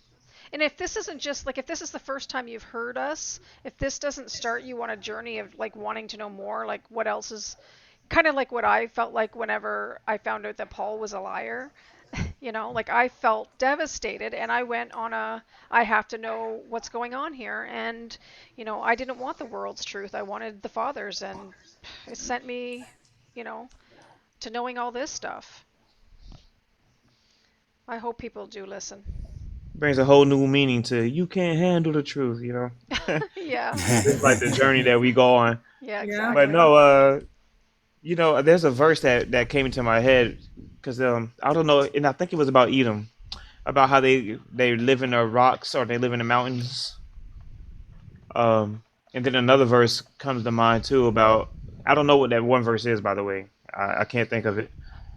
But this other verse, I think it's Revelation 6 something. It's about I think it was like when the sixth seal happened, or right after it, when the heavens just rolled back like a scroll, and then they tell the mountains and the rocks to follow them, and it talks about how they live in them as well, and it makes me think of these It's tunnels and not stuff. not only the tunnels, but dang, why can't I think of anything right now? The Doms. The what? The Doms, Um, which is, Underground shelters, like the ones that like have like the yeah, like the pools shelters, and and they're real yeah, yeah, nice. yeah, Yeah, yeah, yeah. They have it makes me everything think of down that. there. It's just Why can't I think of insane. the name of that? That's crazy. I'm like losing my mind right now. You're it's tired. okay. Maybe you're not supposed to say it. Maybe it'll get us in trouble. Yeah, Hey, well look at that. Okay, we'll go with that. I, quit while I'm I was ahead. watching I was watching a video on TikTok earlier, um, Glamham, and she was talking about the underneath the ground. You can hear rumbling, and then Mhm. she showed fences like gates, metal gates, and they're Oh just my vibrating goodness. like crazy. Yeah. And it sounds like a train going by, but it's all underground. And she A was lot of trying to people link are in. showing those videos. Yeah. Did Yeah, you yeah. guys see She was that? The trying to one with link. the Euphrates River? Oh, I'm sorry, Shannon. Oh, I'll finish up here real quick. She was trying to equate it with all of these military bases that have farmland next to them, and all these military bases have farmland, according to her. I don't know if this is true. Farmland next to them that is owned by, um, I don't know if I can say it on here. Anyway, Hill Gates, Hilly Gates, Hilly Fence. no, No. well, not that. Well, he has it too, but by China and Canada both Okay. have farmland down here, and they're next to military bases. So who knows what they're up to? They're probably all part of it. Mhm. What were you saying, Tim, about the I don't even remember what it was now, but it was something I have heard of, but The Euphrates River yeah. and how they went in there because it's drying up, Yep. and they went in, they starting to excavate and stuff like that and look around, and they start hearing growls the deeper they go in, Yeah, Yeah. growls and chains, yeah. and it's like wow, it's kind of scary. Well, it's like if you just think No, about the thank you. book being this book being Yahweh's book and his playbook. I mean, he's literally told us absolutely everything he's going to do. Yeah, because Revelation speak about those Yeah. inside the Euphrates, right? Yeah. I don't know if it's Revelation, but there's another verse that said that the spirits of the giants that unalived, they stayed and I think they lived in the Euphrates, the little frog spirits, whatever. Mhm. But yeah, I'm just looking at the comments, and Glamgorian says Ezekiel and the book of Jasher speak of corn in the promised land. And Joseph filled the silos with corn during the years of plenty. Um, Yeah, I don't think corn grows in the Yeah, Middle and East desert. exactly. no, it's not indigenous to the Middle East. No. Um, does corn grow in Does corn grow in Italy? I don't even know. I don't know why it I'm not wouldn't. sure, but I'm gonna just Or punch it Spain, in. I'm probably. sure it does, because Italy's just they it's say it's from It makes America. sense that Yeah. it's Corn really is from it lush. makes Where sense is that that? it comes from Spain. Yeah, he says Yeah, it's America. I'm definitely. not sure, but there is a theory that America is the promised land. And then when artist was talking about the straits, um, with Italy, I feel Yeah. like Florida kind of looks like that too. Corn does grow in Italy. It Interesting. says it's called mace, but it does grow in Italy, primarily in the northern regions of the country where it is significant where it is a significant agricultural crop. So, What's interesting is that video I was watching. Um, it says that all that gold was um, hid here in this county I live in, and people came to come find it, and they couldn't find it. It's because it was underground, and that there's underground tunnels all over around where I am. Which I I think believe that. I I think don't they're know about everywhere. the whole I think theory. they're everywhere. I think Oh they're yeah. everywhere too. And like the Yeah. funny thing is like I know the earth shifts and all this other kind of stuff, but I think that's all part of them doing their digging and things shifting. I don't believe that it's an actual I don't think it's just that the tectonic plates are moving. But I mean, you see more and more every day where people have sinkholes in their yards. Um, and I think that it's literally that they change the way the water flows, or by they're disturbing the earth by these big tunnels that they're doing. And yes, of course, there's going to be all kinds of Yeah. you know water changes, and it's going to move the sand that's in between the rocks, and then the land's going to change. And think about what Yahweh says in his book, that he's going to lower every mountain. And if you look at um, North Carolina, the Appalachians, what did he just do? Like I'm not sure how much. I'm sure it did come down some by what he did there. Um, but that's what I think is going to happen. He's going to. I mean, even right now, I don't know. You guys are going to have it or not, but we're under a flood warning right now.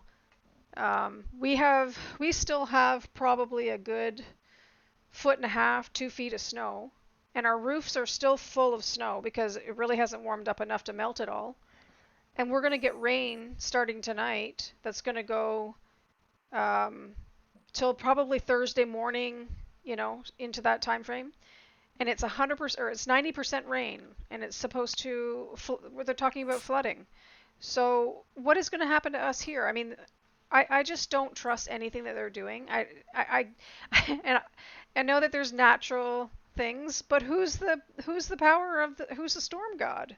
You know, I believe all this stuff is happening the way they want it to happen. Yeah.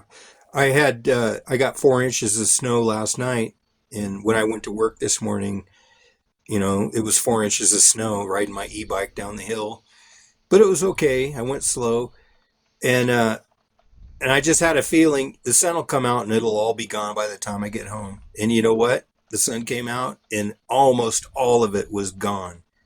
It Yeah, was gone off the roads, and that's the way it happens here. It doesn't last, which is fine with me yeah, because we haven't been getting any rain. So I'll take snow, but not like what you're talking about, They're manipulating Elaine. it. We had 75 degrees on Saturday and we had 45 degrees on Sunday. yeah, You don't have a 30 Yeah. degree shift. And it was clear skies both days. So there was no weather that came through that would make it change that drastically. And yeah, I'm in North Carolina. They destroyed our mountains and now they're destroying our beach. yeah, yeah. North Myrtle Yeah. Beach is on fire, Hmm. And I'm in Yeah. between the two of those things. It's really, really frustrating to I personally Oh, can't listen to the science anymore. I don't care what they say about anything. I just can't listen to it anymore. Just I don't believe anything. I believe that they're the all of these things that are happening are the powers of the air, you know, um, No, it's Donald Trump and his team blowing up everything underground and saving everybody, yeah, yeah. No, no, no, no. which is what I wonder. I say that facetiously, I but know, I unfortunately, know. that's what like most of the Christians believe, and those that follow him, thinking he's going to save us. That's what they're thinking, They're And I'm all laughing about it, but it's Yeah, they're not all part of funny. the same. They're all part of the same. They're all the same bird, different wing, same bird. You know, all these earthquakes they've been having, well, all over, but I'm thinking about California, LA area, and all that. Um, do you think those earthquakes are affecting what's underground, and that's why they're happening, or are the earthquakes because of shifting plates and it's destroying what's underground? I think the former. I don't think there's any shifting plates or anything. I think everything they've told us about earthquakes is a lie.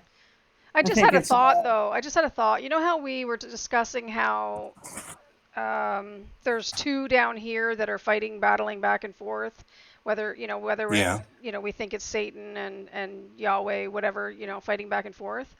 Well, if you read the scriptures and he's talking about how he's going to, like, nobody is going to survive living in those rocks and this and that, Tim, you know what we were just talking about?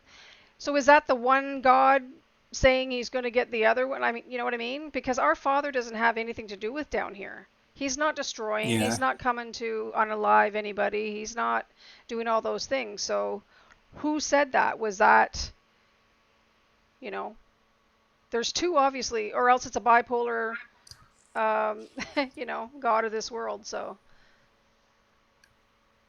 Yeah. Well, I have a theory on it, but well, that's all I'm I'm talking I'm gonna. about. So you can speak your theory. Yeah. Well, my theory is that El and all that from Genesis 1 is fighting with Yahweh from Genesis 2. And somewhere in the mix is ultimate evil, and I don't know who it is. It's the devil. Um, and I haven't, I don't really know what if he's a third one, like he's trying to just destroy everything.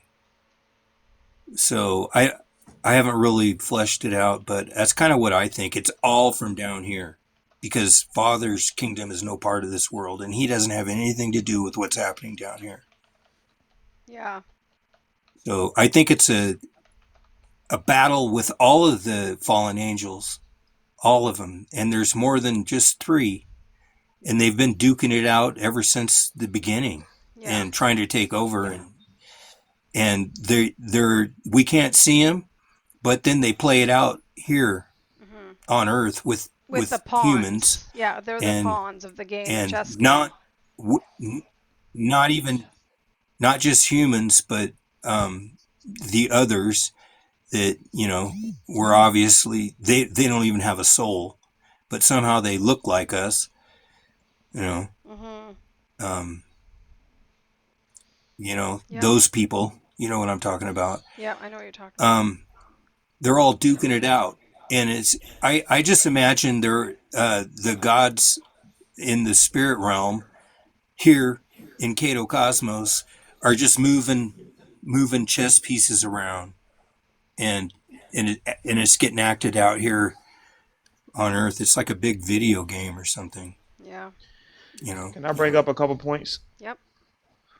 So one, if this is Father that's throwing Satan into the pit, if that is Father that's going to flatten these mountains, when I mean that would be, Jesus came here and he didn't do those things. That's not how he tried to win people over, and that's a different character or nature than this person that's flattening mountains and throwing people into the pit.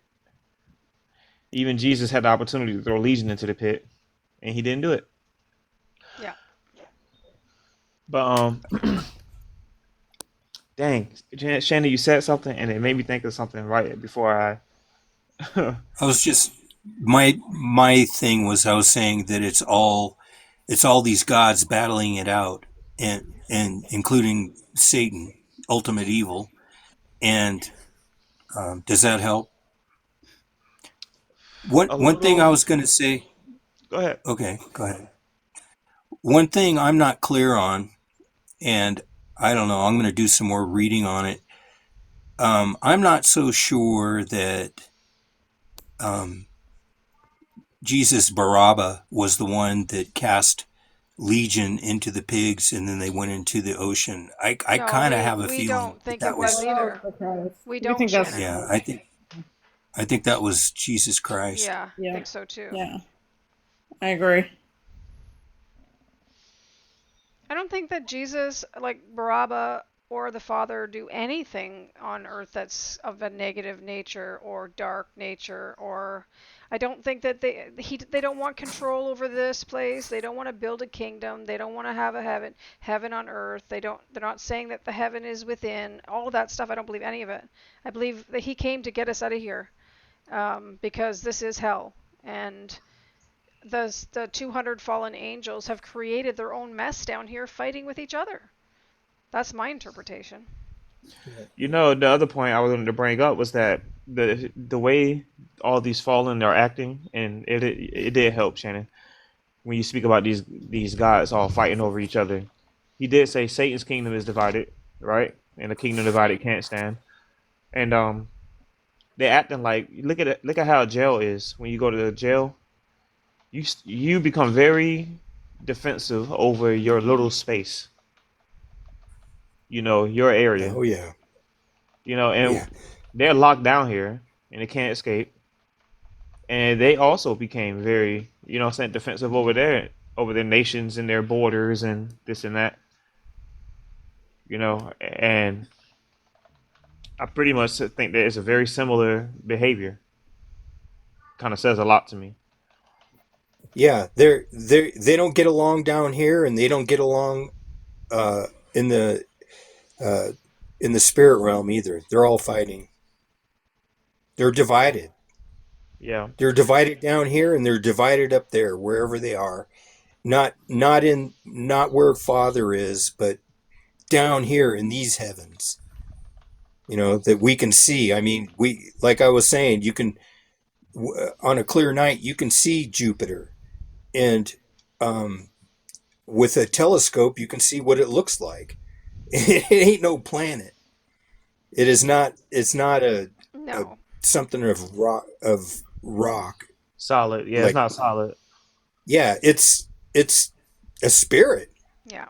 and Jupiter is Yahweh, and there's how many planets we got, and they're all named after um, uh, Roman. Is it Roman gods or yeah, it's Roman gods, right? Yeah. Mars, Jupiter, Yeah. Hmm. Yeah. um, and then they took Pluto away. I don't know who Pluto is, Yeah, but isn't that they wild? That's something else that's interesting, guys. They took Pluto away. So what happened there? yeah, I wonder why they did that. What did And Pluto then when do? NASA shows the image of what Pluto looks like, you can see Pluto from the cartoon Disney character Pluto. They're Yeah. mocking us. Yeah. Yeah. They're just mocking I us. wonder what Pluto did though to lose his respect amongst the gods. They're like, you know what, take his name down. I'm sick of this guy. Is it still there? Maybe it I mean, maybe don't it nobody worship this guy anyway. No, I'm maybe sorry. it died. You know, Maybe. Well, who you know how they knows? say stars supernova and explode and all that. Well, who knows? Because You know, they are not eternal, are they? wait, can you imagine their No. groups being so, they got to be toxic. They're all evil. Hmm. Some toxic groups, man. Pluto probably didn't even do nothing wrong. You know? He He, probably tried to stand up to them. he was too goofy for him. Like, he killing our vibe, man. We dragons, man. Yeah. Look menacing, you know? Yeah. No, but Faye, to answer your question though, um, they speak about how demons can cast out demons. Yeah. So, so that's how Christ would be able to have the power to cast out demons through a demon. Oh And Just yeah. like you see it, they do that in in the false church, like they cast out Yep. demons, I Yep. wonder if those are even true. I feel like they're Yeah, all just actors too, I think in my so. opinion. Well, supposedly Solomon used Kabbalah magic to control the demons so that they could build his temple and build, all this stuff, all these buildings that nobody can build now, you know, um, they're all over the world. And, you know, that's, how did that get done? Humans didn't do it. They can't even do it now. Okay, somebody's got to help Beverly with The Galactic Federation is all New yeah, Age. but I just That it's Beverly and I've all. been having conversations, and Beverly is still like new to Gullinev stuff, so she's just asking questions because she really did think that these people that Trump was helping and that they were taking people to Gitmo and they were I getting thought so all too. that stuff, and I and thought I'm that's trying to all. show her that it's not real, it's not true, it's all theater, It is um, all. you know. So yes, we have heard of the Galactic Federation, but it's all theater. It's not real or true. They're lying to you. It's like look over here. It's spread in circus. Look over here because what I'm doing over there, you don't. If you're looking over here, you can't see it. You're going to be blind to what's really The true. Galactic Federation it's a New Age because I was like following that when I was in New Age, and Yeah. they tell you it's this thing that's like looking out for all of humanity, and Yeah. The they're Q going to come stuff. and save Yeah. us. Yeah, it's all of that. I followed all of that. It's all lies, lies, Yeah. lies, lies. Yeah. No offense to nobody, but eventually they're gonna have us believing that Power Rangers are really out here for our defense. I know. You know, it's Yeah. getting close. Like Well, with the Space Force, you guys with remember that? yeah, well, with AI and AI transhumanism, who knows what they'll be able to do? I mean, stuff like, I mean, they show us in movies what they want to do. I don't know how close they'll get to it, but I don't know how close they'll get to Iron Man and stuff like that. But they're trying it now. Hmm. And people like I'm gonna say Josh, I was watching all these shows and correlating things with Batman and different things. Like if he kept focused on that, and they do come out with something that has these characters, he's gonna fall for it. He needs to separate I himself hope from not. this stuff. Him and the rest of Yeah. the world, Yeah, when they see somebody fly around and save the day one time, it's gonna be over. yeah, Watch. yeah. And the thing is they don't even have it. It doesn't even actually have to happen. It could all be a hologram, and people would believe it. Yeah. You know. I And think those helicopter crashes were holograms. I watched some videos on that, yeah, I and you agree. can They literally were. see, yeah, you can The see it in the plane background, crashes as like the well. lights. Yeah, the Yeah. plane crash as well. Mhm. Beverly's asking or saying again, we all need to arm ourselves to protect ourselves. Yes, Beverly, but not No, not in the way of the no, world. no, We need we to don't. we need to Well, arm retain ourselves with the people, words of Jesus is all you you need. know, You do not need to. Yes, you heard about the recent, but yes, we know about the Noahide laws. All of that is of the world. It's going to happen. Trust me. All of those things are going to come true. It's all going to happen. But if you know the end of this, they're going to get us all. You just have to know what side you're on, and the side that you Jesus.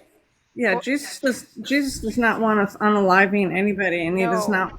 Yeah. That is all Yahweh too. Yahweh. That's why they're having all these movies out with, and that's why they're promoting. All the Christians think, oh, it's the right to bear arms. They want us picking up the sword against each other. They want us fighting each other. They want us killing each other. That's right. That's not what Father wants. No, you do not want to arm yourself. Yeah. They're going You, to. They are going to unalive us, unless Jesus comes back and takes us in the end. He said that he will come and take us to where he is.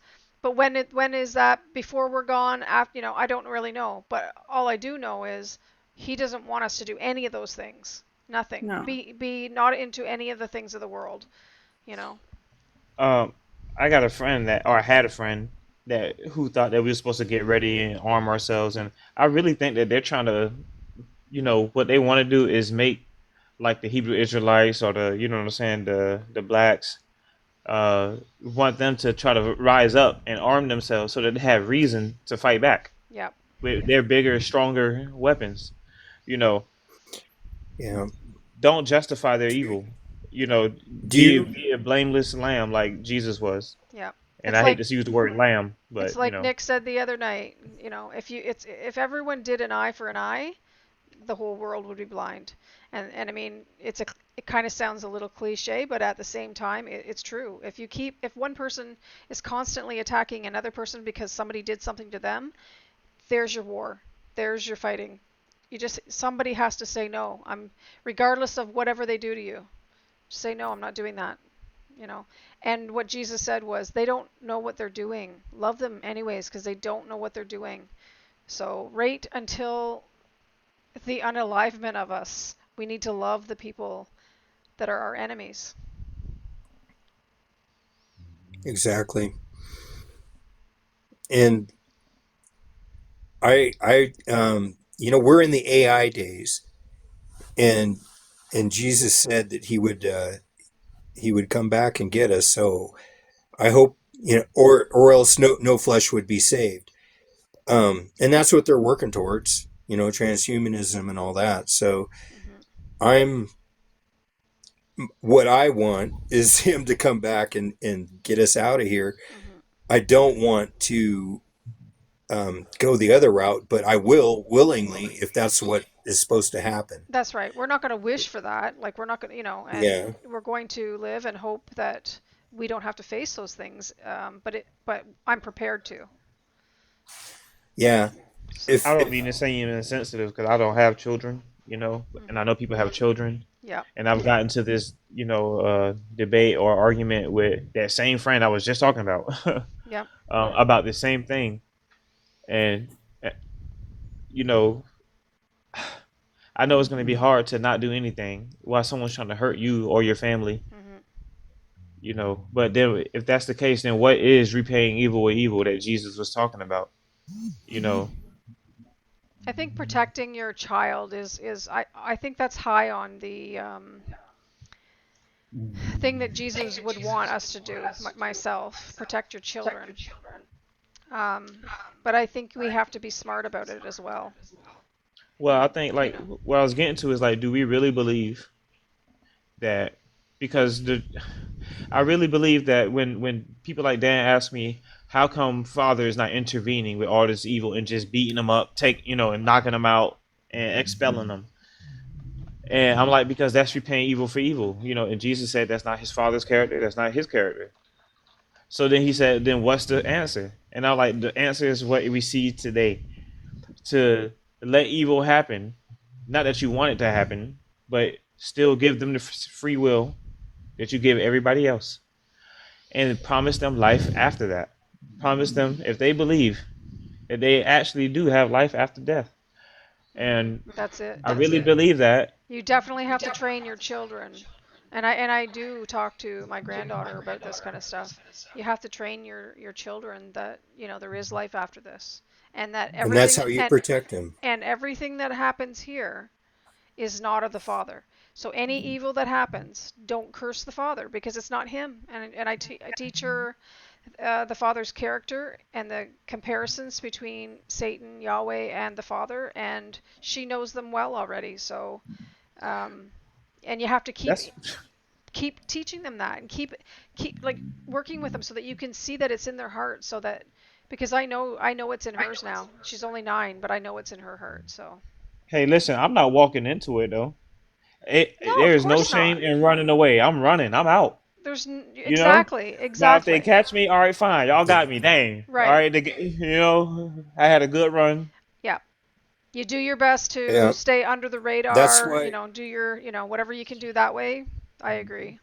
And look, I'm over here talking, but every time I get into a situation, I be ready to repay the evil for evil. If you guys know me in the Discord, if you listen, and I sit there and I admit it, and I go through it to try to be better. But I need to take my own advice. It's hard for me. I can imagine how hard it is for y'all with children. Hmm. I can imagine. I can only Yeah. imagine.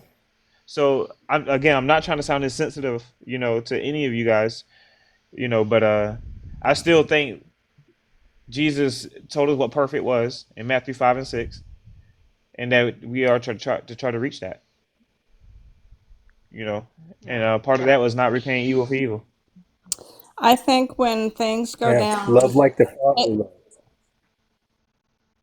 go ahead, Shannon. Oh, I just said we need to love like our Father loves, and there's Exactly. no evil in him. Yeah. There's no repaying evil for anything. When things go down, I told Uh, Aylin the story the other day. This was like one of the most terrifying things that ever happened to me. 3 years ago, I was working out of town. I used to work about 2.5 hours away, and I'd commute to work. And I was driving to an appointment in the afternoon, and I didn't really know where I was. I mean, I had to use GPS anyway, but I'm on this like 2-lane road going to this appointment, and there were houses and stuff, and all of a sudden coming at me were like 7 8 police cars, and they came up and they encircled me, and they got within an inch of my vehicle on the front and the back and 2 sides. Not one time did the police officers make eye contact with me. I was shaking inside my car, absolutely terrified, and it was a funeral. I mean, there was no reason they had to get that close to my bumper, and there was no reason I had to be enclosed on all 4 sides with these police cars. And then all of a sudden I see the line of police cars coming, and it was like a lieutenant or a colonel or somebody. I mean, and they had me surrounded for 15 minutes. Not they could have knocked on the windshield and said, give us a minute or nothing. It was the most terrifying thing. And the only reason I'm telling that story, I was telling Aileen the other day, it's like when things go down, it's going to be that quick. I didn't have time. That was upon me within seconds when I was completely surrounded. So, yeah. and it was after that I went and I purchased a gun. I have a gun. I don't carry it with me though. I'm not going to carry it with me because, in a situation like that, when you're in that kind of fear and shit, you don't know what you're capable of. You don't know what you're going to do. So Yeah. for me, I'm choosing not to carry it with me because I don't want to do that. I want to. If they want to behead me, come behead me. I'm ready to go home to father. My husband and I don't own a gun.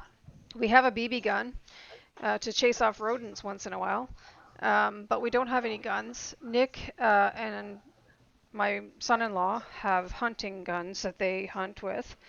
Um, but I don't want one. I mean, I've always been raised believing and thinking that if you have a weapon, the weapon is basically the person that's going to do anything to you is going to take the weapon and do something to you, and um, Yeah. I just don't want a weapon. I mean, if I'm going to have anything, it'll be a bat, with a satin sock on it. So I've heard, so that when they try to pull it away from you, they can't.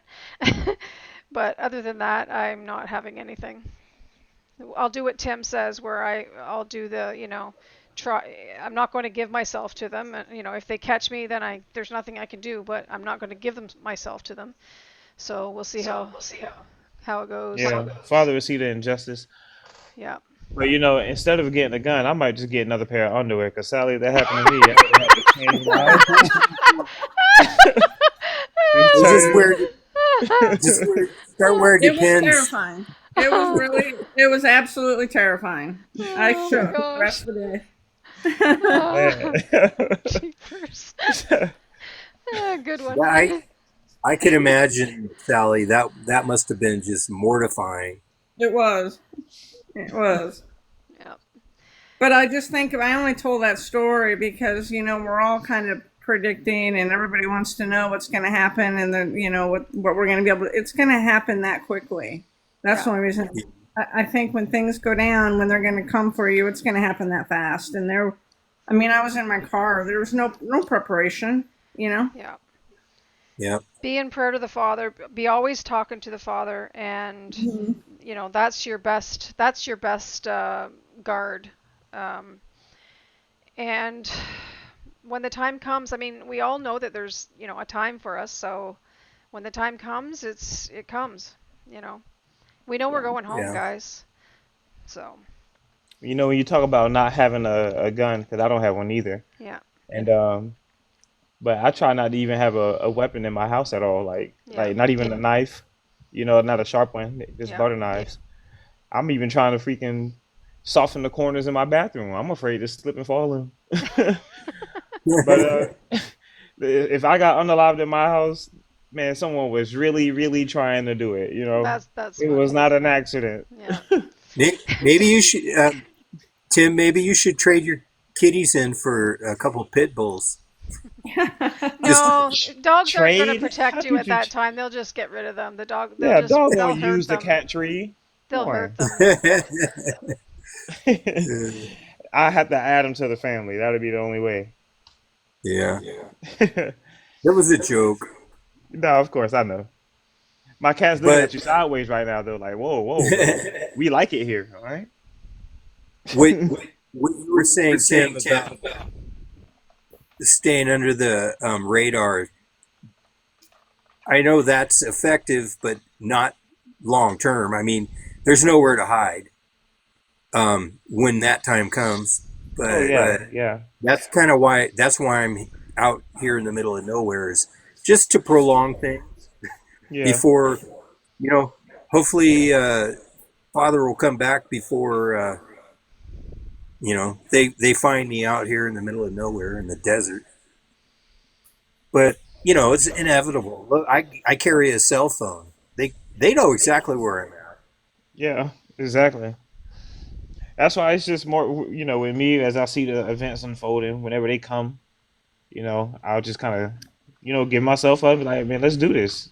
Can we expedite this in some kind of way? Yeah, You know, but yeah, it is especially sad though. when the Noahides kick in. If we're still here, it probably will get expedited. Yeah. Yeah, I There, literally, guys, do not sit. Just so that you know, like I know we're discussing this because people want to have like sort of discussion about it, but I never, and I'm never going to sit and think and worry about any of this stuff. I am going to let whatever happens happen. I'm not going to run and hide. Yes, if somebody's running, I see them coming towards my house, I might go off somewhere, try to, evade Yeah. where they see me. But I'm not going to move my house to a place that's off, you know, some place where nobody can find me. None of that stuff. I'm doing none of it. We have a job to do, and the job was to stand up till the very end and to let everybody know what Jesus said, and that's what I plan on doing. So, easy, not easy, I'm doing it anyway. But you still want to move out in the country though, right? Well, we want to go in the country, but not for that purpose. More a couple things. One is we're in a city, and when things do hit the fan, it's just going to be kind of chaotic, right? So, do you want to be in the middle of the chaos? No, um, not when it gets to that point. And we would love to get off grid as far as like not paying a fortune to hydro and not doing all the things like that, but not out so far that nobody like completely is around nowhere, if you know what I mean. Um, I'm not going to fear. I'm not going to be, and I tell myself this all the time, and I truly believe it. Like I used to fear everything, and now I just am not going to do it. I refuse. I refuse to do it. I'm back I to where I agree. was when I was a kid, where my mom, when things were going the way they were, and she would try to make me cry, and I refused, and that's where I am right now. I refuse, and I'm sure there's going to be stuff ahead, and I've got all kinds of images in my head that they could do to us. I mean, there's even something in the Bible. I can't remember who it was. There were apostles or disciples or whatever that were in jail. There were two of them, and the son, I guess the father and the son were in jail or something, and they tortured the son in front of the other one. Like, I mean, we know that they could do all kinds of stuff. You know, um, I won't let myself go there. I will not let myself go there, and I'm not going to sit and be afraid of everything. My husband used to say, because I used to be afraid of everything, he would say, and half the time I didn't need to, but he would say to me, "What if it doesn't happen?" Because I always say, "Well, what if this happened? What if that happened?" He's like, "What if it doesn't?" And he said it to me so much. And then coming to this truth and hearing that the Father said, "Do not fear, do not fear, do not fear," so many times, I'm not going to fear. What I Was your husband right about all these fears you had? Nothing ever happened? Yeah, there was a lot of stuff that I feared that didn't happen. You know, Yeah. um, I mean, stuff happened. I had to live a lot of stuff, and it's no wonder I felt the way I did. But at the same time, at that stage of my life, the things that I was worried about didn't happen. But I was worried about everything happening. And people do that all the time. They're like, "Oh, but what if this happens? What if that happens? What if it doesn't?" You Well, you my thing wasted your is, you wasted your time. well, what if it does? Well, if You it know, does, there's it things I've been does. afraid of. Yeah, Yeah, there's things I've been afraid of that did happen still. yeah. But they had to happen. And not only did they have to happen, but even And you more so, hand it you was right that it happened because it was probably a correct consequence of my own actions, right? yeah. And I wouldn't have learned my lesson if it hadn't. But But even if it wasn't for you to have a lesson, maybe it was for somebody else. It doesn't matter. But the worrying about it prior to the fact didn't help you get through it. you know, that just caused you more stress. You know, yeah, exactly. hmm I so think there's a it's acceptance basically in the things that's going to happen or that could happen. You know, a yeah, level of acceptance, and it will bring you a level of peace. yeah. I That's probably it too. Sorry, Shannon. That's probably it too. There's a level of acceptance at this point where I am now, knowing the stuff that I know, that I accept what's coming. I know what's coming. Um, I mean, I see those. I actually, if this is gonna sound weird, but minus the like, if the only other option that I would wish for is that Jesus come back and got us without having to go through all this stuff. But if we have to go through it, I'll take the guillotine. I'll be the first one up. you know, I'll even look face up because it's going to be over in a second. I'm not going to sit there in fear.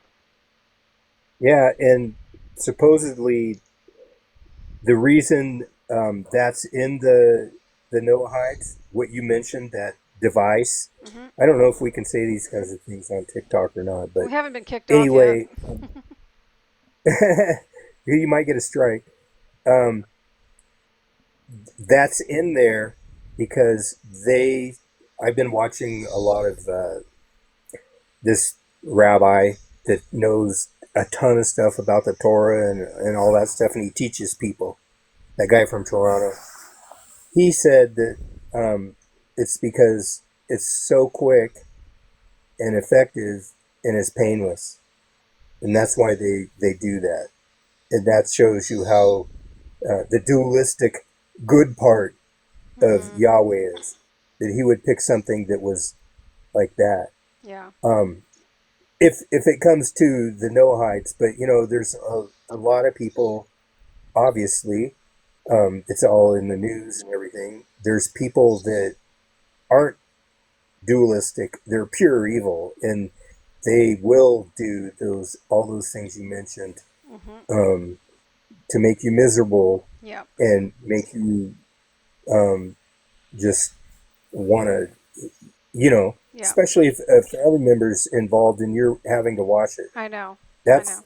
pure evil. Yeah. And I could again, see again, how. I mean, I don't want any of that to happen, and I pray that it doesn't. I don't ever like, wish for that to happen in any way. I pray it doesn't, but it'll be over soon, is what I'm saying. Yeah, And the Father will wipe every tear, and his promises stand strong with me. I believe what he said. I think when we exit this, um, what do they call it? I don't want to say that. When we exit this realm, Mhm. um, I don't think we're going to remember any of this. It's it's all going to just be gone, because we will be out of here. And Yeah. why would Father make us remember this stuff? I don't think we're going to Because remember it's any of the bad stuff either. nope. No, I We're don't think so. so it doesn't even matter whatever they do to us, and then they unalive us. We go straight to Father, and that's the last we'll ever hear of it. I know. You know, Yeah. that's You know how I how feel. That Revelations at the end it says how he's gonna wipe every tear and Mhm. like basically delete the memories of your bad memories. Um, yeah, when you're and I think what he's yeah, doing is making promises that he don't have to keep. Like you'll already have to. It'd be too late before you know what I'm saying. He's expected to fulfill that.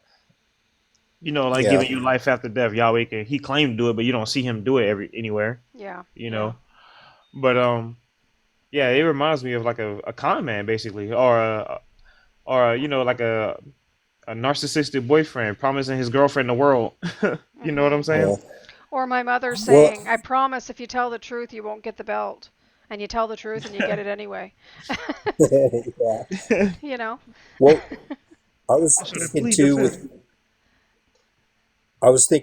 because we're in the AI days, and they want our memories, and they want all that for a reason, and that's how they can promise everlasting life as a android, you know, Mhm.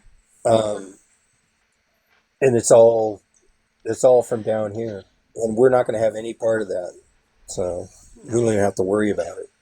And at and Father said He would come back, or else no flesh would be saved. So Yeah. if we're if we end up having to get that far into this whole thing, this playbook, um, to where it's that bad, to where no flesh is going to get saved unless Father comes back. I mean, if we're still alive, we gotta hang on to every word He said, and Mhm. not get duped by all this garbage that's out there, all these Yeah. rabbit holes, and Yeah. You have to keep your eyes all up. of that. Keep your eyes up on him. And I know that Yeah, I was kind of mocked about saying that the other day, but I believe that you have to keep. I'm not saying that we don't want to know what's going on. We need to be aware. If we weren't aware, we wouldn't be where we are right now. But I don't think, like you said, Shannon, you don't live in these holes. You don't live down there. You do a little seeking, and you understand what's going on, and then you move on, and you get your eyes back up. Um, you just Yeah. know your surroundings. You know the time of what we're in. But you want to know. Personally, I want to know more about the Father than I do about Yahweh, and His world. So Yeah. everybody wants to know about Yahweh, what's going on with Yahweh and Yahweh's world, and understand all the stuff here. And really, does it really matter? If you once you get to the space that we're at, and we know who the Father is, and what his character is, and what he expects of us, and this and that, do we really need? I'm not saying we won't find out more truths, and I'm not saying that he won't show us more things, but we don't need to go living down there. You're learning all Yahweh No. stuff. So, I think we just need to know enough to help people when under, they start really yes, freaking out and they start looking for answers. We need to yes, know at least a little bit of where they're coming from, yeah, but for sure. not live it for sure, but just be familiar with it. And I think that's one of the reasons there's such an eclectic. Um, we have such a eclectic Discord and panel Mhm. because we all have kind of came from different backgrounds. Yeah. I I mean, notice Beverly's artists saying included. Beverly's saying here they have us in a continuous recycling. If the one in 2016 had won, supposedly we would be gone by now. Oh, I don't think so. I think they would do the same thing. I think because you got to remember that they're all on the same team. It wouldn't yeah. matter which one won. They would They just weren't carry ready on yet. with the plan. They would still be carrying on with the Yep. plan. They would act differently to make it look like it was legit, but they would be on the same team and going for the same goal. Our So, It was all politicians part of the are script. elected, not selected. They're elected, so it was all by design yeah, anyway. yeah, Yeah, it's all part of the script. yeah. Everything that happened with the last administration was um, all part of the script. They did it for a reason. Hmm. I mean, it wasn't, it was hard, but it's all a script. I think it's really hard for some people to accept that the concept of that we had a bit of say, because I know some people who like still say, "Oh, I wonder if I should vote." I'm like, "Why? Why would you want to vote?"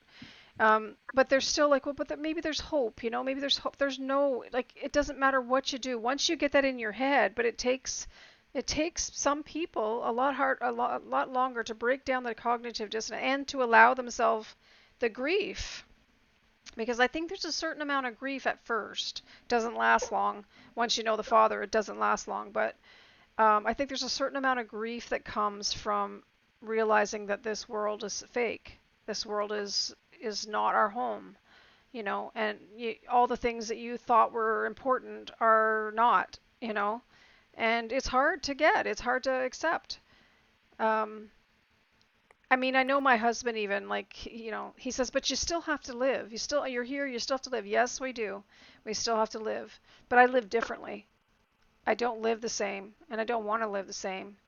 I'm never going backwards. My brain is never going backwards. Um, so, I um, I was going to say that I used to be really nostalgic about the music that I listened to and listened to it all the time because it brought back good memories and all that. And then I went through this phase. I shared it on the Discord before that I went through this phase where I started just saying goodbye. I felt like there was a period of time in my life where I was saying a long goodbye to everything, like all my favorite bands and all the, I play guitar, so I've got a ton of favorite guitar players, and I would I saw Stevie Ray Vaughan a long time ago, stuff like that.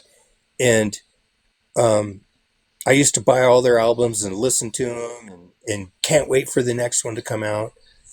And then I went through this phase where I just was kind of depressed because I felt like, man, why am I not feeling so nostalgic anymore? And I just realized it was like I was mentally just saying goodbye to it all. Mhm. And and now I'm at the point where, I don't listen to music anymore. The like I mean, I my might the Yeah, go ahead. when I'm flipping through TikTok, I might catch some guy playing a guitar and doing something amazing, and I'll watch it. But I'm not gonna, just go out and buy his album and start listening to it and try to learn how to do it. Yeah.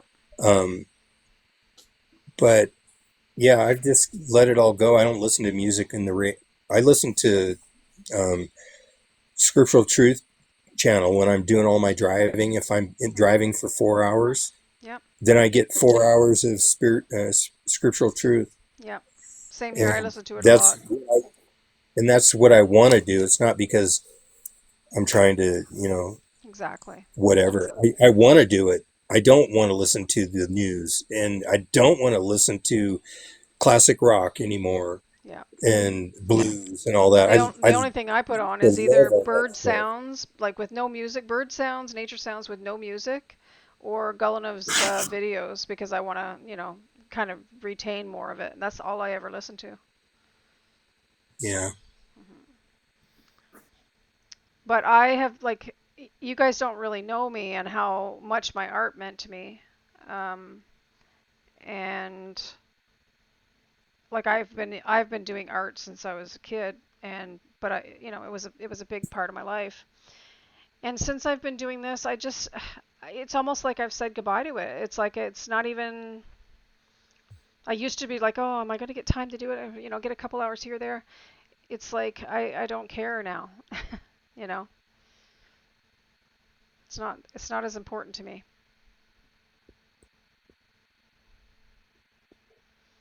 And it doesn't mean I don't enjoy things. It doesn't mean I still don't.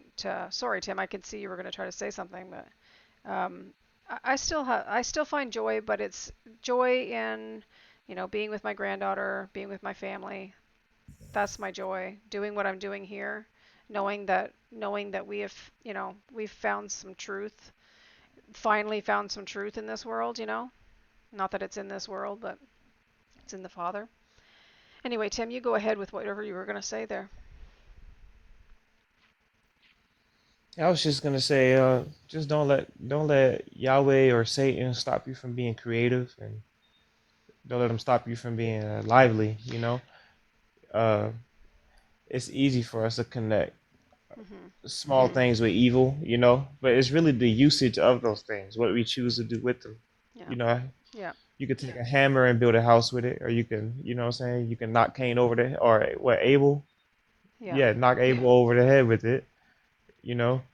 Mhm. But Tim, that's how how I co- see how it, come though. you can talk but your mic is on I mute? was just wondering that your microphone shows muted, but we're hearing you talk. Signs and wonders, signs and Okay. wonders, y'all. No, He's I'm got two just- devices going. He's going to read some comments. There's not very I don't even many. know. There's not very many there. Yeah, let me go over there. I don't Okay. know how is it. Does it look like that to you guys Yeah, your still? microphone is shows that it's on, that you've got yourself muted. Yeah, Damn, that's weird. maybe I do got some kind of. I got gifts over here, y'all. All right, man. My computer was booted up. Hold on, here we go. Good.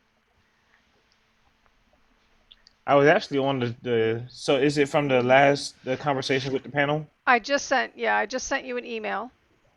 So you have that with all of the stuff from the last video, but there were two questions or comments on another So video. I have to go back. You okay, you you carry on with that. I'll see if I can find the other stuff. I'm just gonna go get the questions from that you sent me, so I don't have to. Okay. There we go. I'm here. All right. Oh yeah. Okay. So this is from. Well, Vince says great job sharing. Vince Lube. We appreciate you, Vince. Carla Clockwell says, I haven't been able to sleep since I listened to this last night. Remind me of my bad experiences that I had as a kid growing up with a mother that was mentally ill, father was a narcissistic, mentally ill as well.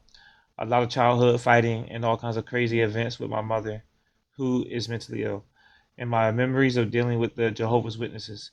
This has been disturbing. Listen to this brought back all my childhood memories growing up as a kid. Crazy world, and how dysfunctional my siblings are, and how their children have turned out to grow up to be just like them. Lynn, you replied to say, although it brought up bad memories, I do pray it helped you heal in some kind of way, knowing the work Father is doing and can do for you and anyone who turns to Him. And Sally also replied with praying hands. Let me see. Uh, Carla also said, I'll be honest with you, it just brings up memories of my childhood when I was listening to Sally speak about the things she was going through in her family. In her childhood, I had some similarities. Also, I had similarities of dealing with Jehovah Witnesses. I remember how my family got involved with them, and my mother left the church and all the chaotic that went on after that, or chaos. I'm sure she meant to say. And the Jehovah Witnesses are very cultish, um, and a very cultish cult, and they are very cruel to their members who disobey them in any way. And their people listen to what they are told by elders, and you do not question the elders. Um, and then I can't see your. Oh no, okay. It says you say yes. I agree and understand. Obviously, Father brought you here, though. Mhm. Yeah, they are though. Every testimony from anyone coming out of there say the same thing. You know. Yeah. Well, I'm glad that the first one, that first comment you read, was that um, I wasn't quite sure what her point was. Was it, I wish, kind of like, I wish you wouldn't have said all those things because you brought up old trauma and, I didn't want to have to deal with that? Or was it something else? I wasn't quite sure where she was You going know, with it it, or sounded like he, that I at don't know. first, but as she was going, and that's why I read the other one after because I felt like it Well, it's kind the of same person. it was the same person, Carla Clockwell. If I'm Oh, saying it okay. right, I always Okay. mess up the I name. didn't Yeah, get it. but yeah, no, it sounded like that to me too, and that's why I was like, I kind of felt bad, but at the same time, that's just that kind of is how it is to help people come out of darkness, kind of. And it Yeah. kind of shows people that even though we come from darkness or we come from a dysfunctional place, that you can still get some kind of order from it. You can change. That's how you get healed. Unfortunately, I mean the hard part is that you have to face the past in order to heal from it. You got to walk through that pain. If you try to bury that pain and you try to ignore it or pretend it didn't happen or whatever, it's going to continue to haunt you for the rest of your life. You know. Yeah. Yeah, you don't improve on not acknowledging what the issues are. Exactly. So we didn't ask to be in those situations, but we definitely can learn from them and correct them in ourselves. I agree. Let me see. So this is Yana Sharma, who always is saying great things. Always blessing us. I don't even like that word either.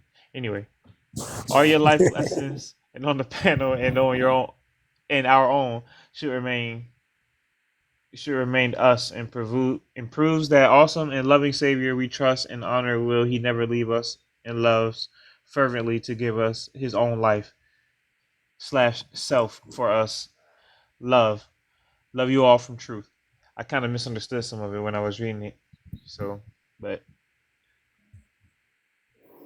our own prayer. You know why? It's because the emojis, and I skipped over them, but they're actually meant to be words. Terrible. All your life lessons on the panel and our own prayers should remain. And I think they mean in us. But you know what? I'm giving up. I'm giving up on that one, y'all. I'm sorry. She got another one though. She says, "Love your clarity." Oh, okay. Look, see, love your clarity on statement? Question mark. Devil's tactics? Question mark. Being thief is very telling? Question mark. As to why Jesus Baraba compassion to all his chosen and gave us clues to whom not to trust ever. Abba always keep you joyful in good health, my brother. Yana, love you all. I'm kind of confused on that one too, but I know she means well. I know that much. So, but yeah, sorry, Yana. I'm kind of confused on your comments, but I know what you mean in the end. But yeah. So this is I'm Nikki. gonna go. Oh, go I'm ahead. gonna go back and read the comments. Um, Oh, um, yeah, I haven't been doing that recently. I need to go do that yeah, me too. and maybe respond. Yeah, me too. Honestly, I used to be way more active on YouTube.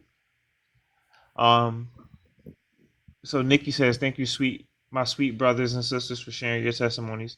I feel honored to have you all in my life, and I thank Father for giving me that honor. I love you all very much. I love you too, Nikki. We all love you, Indeed. Yeah, indubitably. it was nice talking to you the other day. We love I'm you. mad that I missed that right there. Really am. I came on later though. Um, Denise says, each of you had great testimonies and they were full of feelings, and my very best wishes for artists. You're true blessings, all of you are. Thank you, Denise. And we're glad that they helped. Oh, and Denise also said, oh, or this is Shannon? Hold on. Dang it. Okay. It says, oh, this is Denise. She's saying to Shannon, you really did a great job today being so honest, loving, and forgiving, plus a great testimony. Yeah, I did enjoy Nice. your testimony too. Kind of messed up how that Thank cop you. arrested you for cleaning up the park, essentially. Yeah, I blame all that on you. Basically, yeah. His And nature, right? the way I was treated there um, got me out. Is what got me out of there. I didn't want to be there anymore, even though I was living, in a beautiful house with a view of the ocean and all that at a dirt cheap price. I didn't want to be there anymore because I just didn't feel welcome there with, how I was being treated. So I'm glad I left. I don't regret it at all. I haven't missed the ocean one time. I don't miss where I was living. Um, I do miss, I had a lot of good friends that I had met on the street. All my friends were from the street. And I used to, go through the streets and try to talk to them and share them, share with them about um, Father and try to tell them about two Jesus and all that. So I had a people that I talked to, and they didn't have any money, and I had a job. So, and one of the things I would do at my work, I got a credit for food, and I would find the most filling things that were halfway healthy, and get the most of them I could for $14, and um, and then take them. When I got off work, take them down there, just right down the street, and give them away.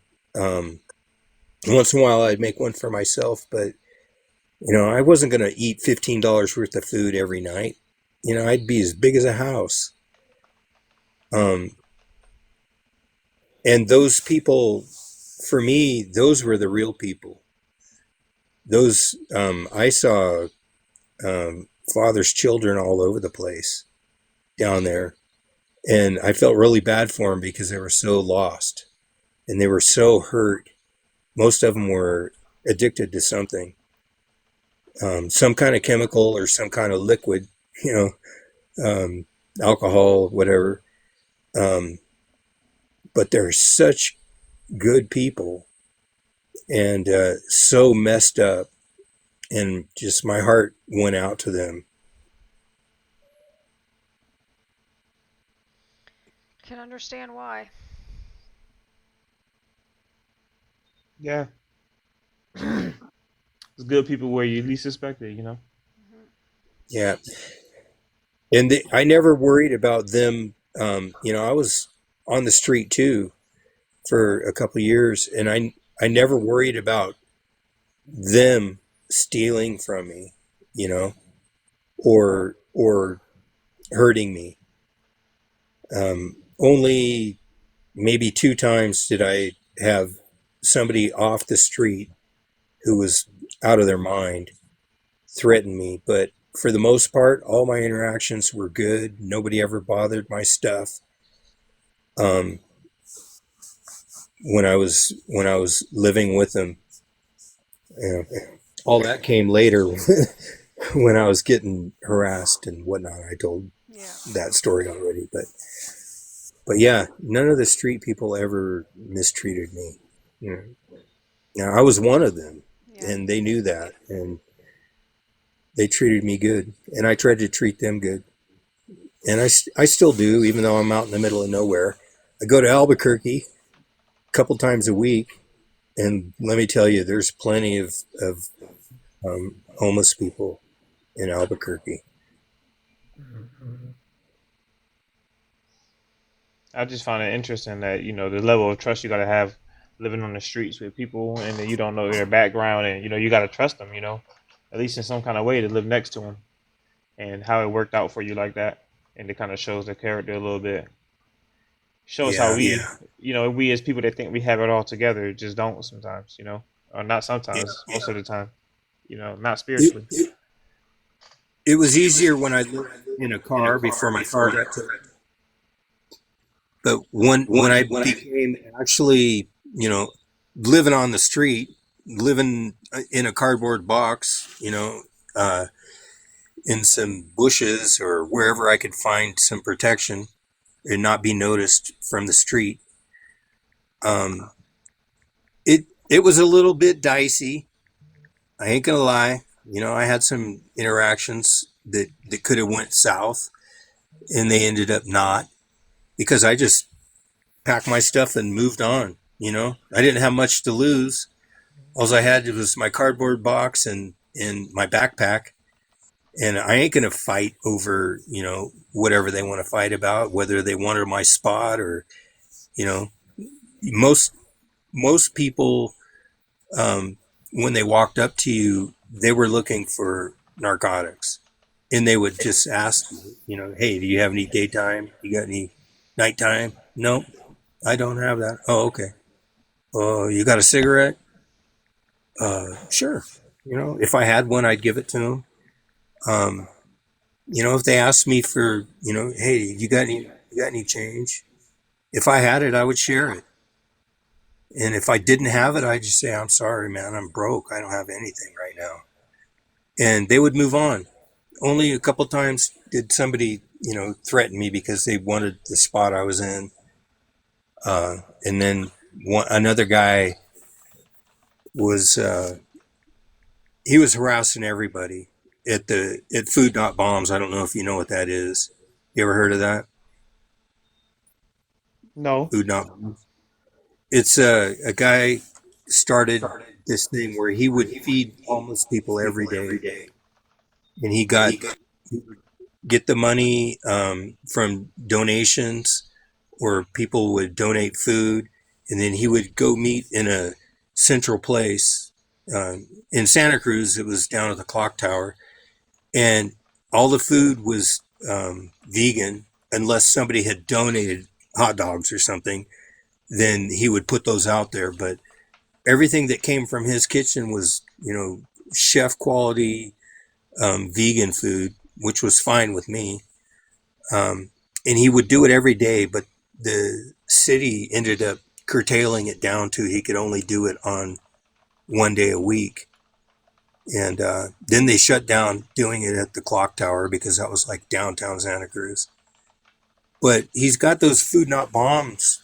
He started it in Boston, and then he went to California, but other places are starting to do it now. And I can't remember what I was telling you this. Oh, Take Back Santa Cruz people came there to harass all the homeless people, and they were harassing everybody. And Take Back Santa Cruz was they want to take back Santa Cruz from the homeless people. They have an agenda, and high powerful people in that area are part of it. Some of the um, uh, protection, like police and whatnot, they're part of it. And then just people in churches are part of it. And then people that go to bars become part of it because that's all they talk about is, they want to get rid of the homeless people. And some crazy guy, I don't know, he was really on something. I just looked straight in his eyes and told him he was Satan. It was that bad. And he kept saying, just hit me so I can, I can just annihilate you, old man. And I said, I ain't touching you, man. I don't want anything to do with you. And somebody finally stopped him. I don't know how they got him off out of my face, but they did. Nothing happened. Um, but those are the only two times that I really had any trouble in the couple of years I was living that way. And it was all from Yahweh, all of it.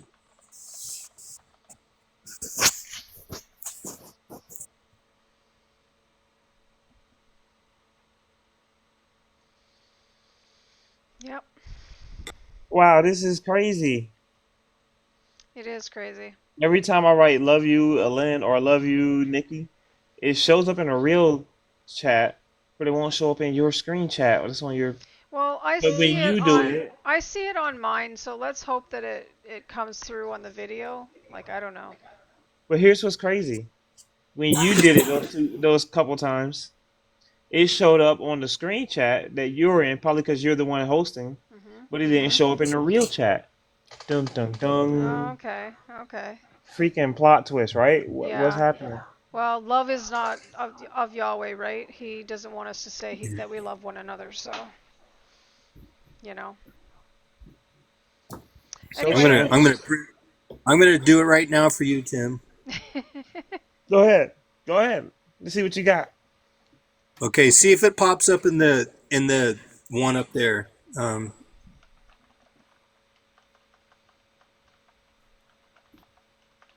Did you already do it? No, I'm just I kidding. don't see it. Okay. I did it. I did it, and I don't see it on the.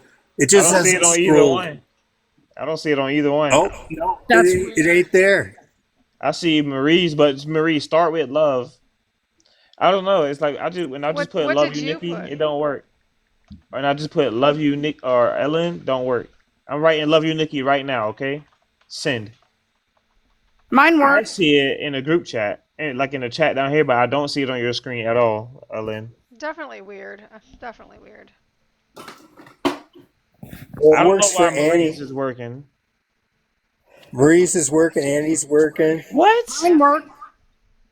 Or it's like that TikTok, so I can't say love. I'm the ambassador of love around here. Come on. Yeah. I'm They're messing with us. I'm the pompatus of love, whatever that means. I don't know if a that's good love or not. enthusiast over here. Yeah. Are we done the comments? I did send you one more little thing in your email of two comments that were on another video, and then we're done. But there's a couple comments left. So Okay. Jeanette says, "Could you guys tell me the real father's name?" I watched the last few videos. I guess I missed something. Denise replied saying, "He's our father. Jesus called him Abba. I call him Father. I've never heard his name." I think we'll Um, stick with that because we're not certain about the Abram thing. We're not certain. So, although we did discuss it and we did say it was our opinion or like some of our opinions, it wasn't a certain thing. It wasn't something that we're completely sure of. So, we're sticking with Jesus and Father. So, sorry, I just noticed that Annie was laughing at something I said. So Adrian, and I agree with you, Lynn. Adrian Moore says to the ex-Jew guy, they are called PMO, which stands for physically and mentally out. Now, I don't know what he's talking about. He's talking about the Jehovah's Witness in Shannon when he was saying his testimony. He was talking about the mentally in and physically in, or mentally out and physically Oh, out. okay, yeah, that's right. Yeah. Okay. What was it? Can you repeat what he PMO, said? PIMO. He said that's what they call it. Physically in, mentally out. What else did he say? That's it. That's all. He just said Oh, he okay. was, yeah, just Probably specifying who he's probably talking to. affirming what you said. Oh, Yeah. And he says, someone, hold on, who is this? This is Adrian Moore. I can relate to that Jehovah Witness guy because I was involved with the organization for 23 years, and it's funny that the I guess the Jehovah's kick people out of the organization for smoking, but they have stocks and shares in tobacco companies. They are complete hypocrites in the religion of the devil. Hey, I can you got some I can strong roll words with for that. them. I can roll with that. Yeah, I mean, hey, Jesus said you'll know them by their fruits, and he called the Jews hypocrites. So they matching that. Um, so Tree of Eternal Life, Arvor Dav. Man, I hope I got the name right. That was tough.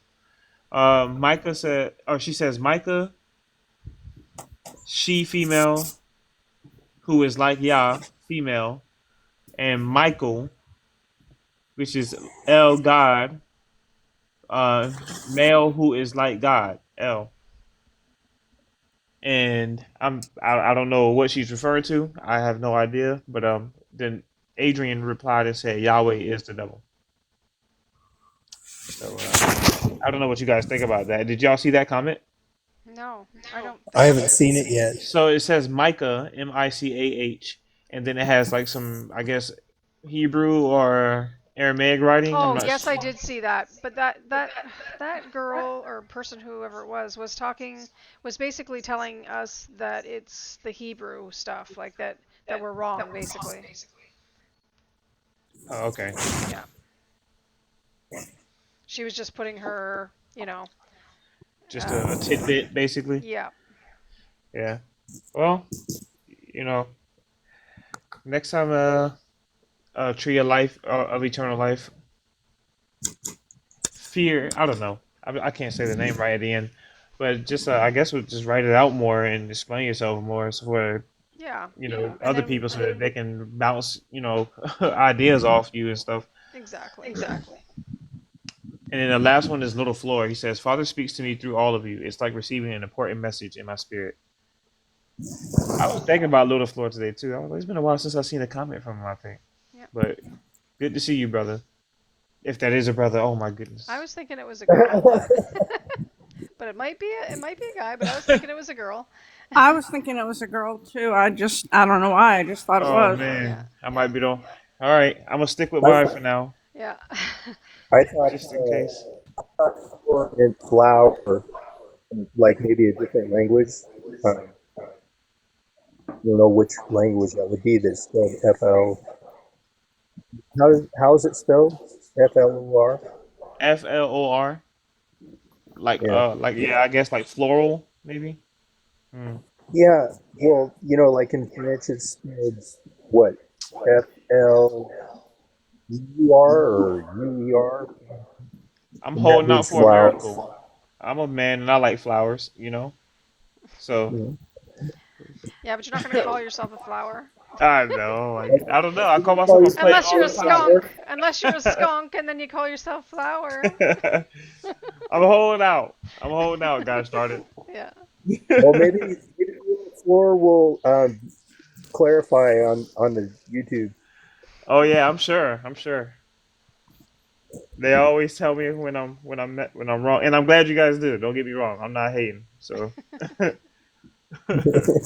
all right. So let's see if I can find this last one. You said you sent one more. Yeah, I just sent a couple more comments in your email. Hopefully you received it. Oh, okay. I think I see it. Two more comments. Yeah. Yep. On the old video, Yana Sharma. Why are they trying so hard to keep us in the dark? Barabbas Jesus says that he is the way, truth, life, and what he did for us on the cross sets us free from whatever narrative is. Question mark, question mark. On both of those. Set us free from and whatever narrative. Um, I think he wants did to you have keep any us here. thoughts? Yeah, he wants to keep us here. He doesn't want us to go home to the Father. I mean, he's jealous, right? Because I don't know that he. What was the first part of that question? Why are they trying to keep us in the dark? I'm sorry, Alone. Uh, That's okay. well, because the truth would make us not Oh, worship them for one. Yeah, yeah, Uh, Barabbas Jesus says that he is the way, truth, and life, and what he did for us on the cross set us free from. And there's a question mark there. So it's free from. He said it free from captivity, and whether you want to say is the body or the mind or both, because your mind is captive when you don't, when they leave you in the dark, and your soul is trapped here as well when unless you're set free.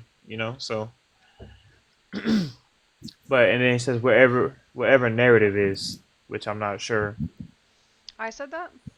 No, the Yana said Oh, that. okay, okay. Any other thoughts on that one now? Nope, got nothing. oh, I wasn't even listening. Sorry, I was reading the chat. I apologize. Can No, you you're read it okay. again, Tim? Yeah. Why are they trying to keep us in the dark? Barabbas Jesus says that he is the way, Oh, truth, and life, and what he did for us on the cross sets us free from whatever narrative is. But those are question marks. Yeah, Like, what did they set us free from? I think he's jealous, and I think he doesn't want us to go home, and he okay. wants to keep us separated from the Father. I mean, you just hit that nail on the head. He's jealous. He even says Yeah. so himself, "I'm a Mhm. jealous God. Don't worship no other God but me." Yeah. So it tells me it's all about worship. And then you look at Satan tempting Jesus in the wilderness, and he said you shouldn't worship nobody but Yahweh.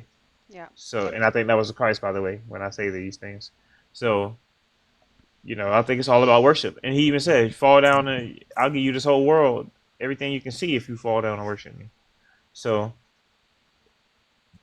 you know, Agree. that's two or three examples, right? Two or three witnesses, even in Yahweh's law. There it is. Yeah. Yahweh, you're guilty by your own rules. Anyway, last one is Yana again. She says, "Hi, panel and listeners. Point for the statement about all Bible and life is a lie." Okay, I discern that. Why would these elites in Yah place these lies to confuse all our children? Their lie is to say that Jesus Barabbas doesn't accept. Why? Why? Oh my goodness, sorry. Why are trying so hard to say he doesn't accept or he's not real? The light Saying can be hidden. saying he doesn't exist.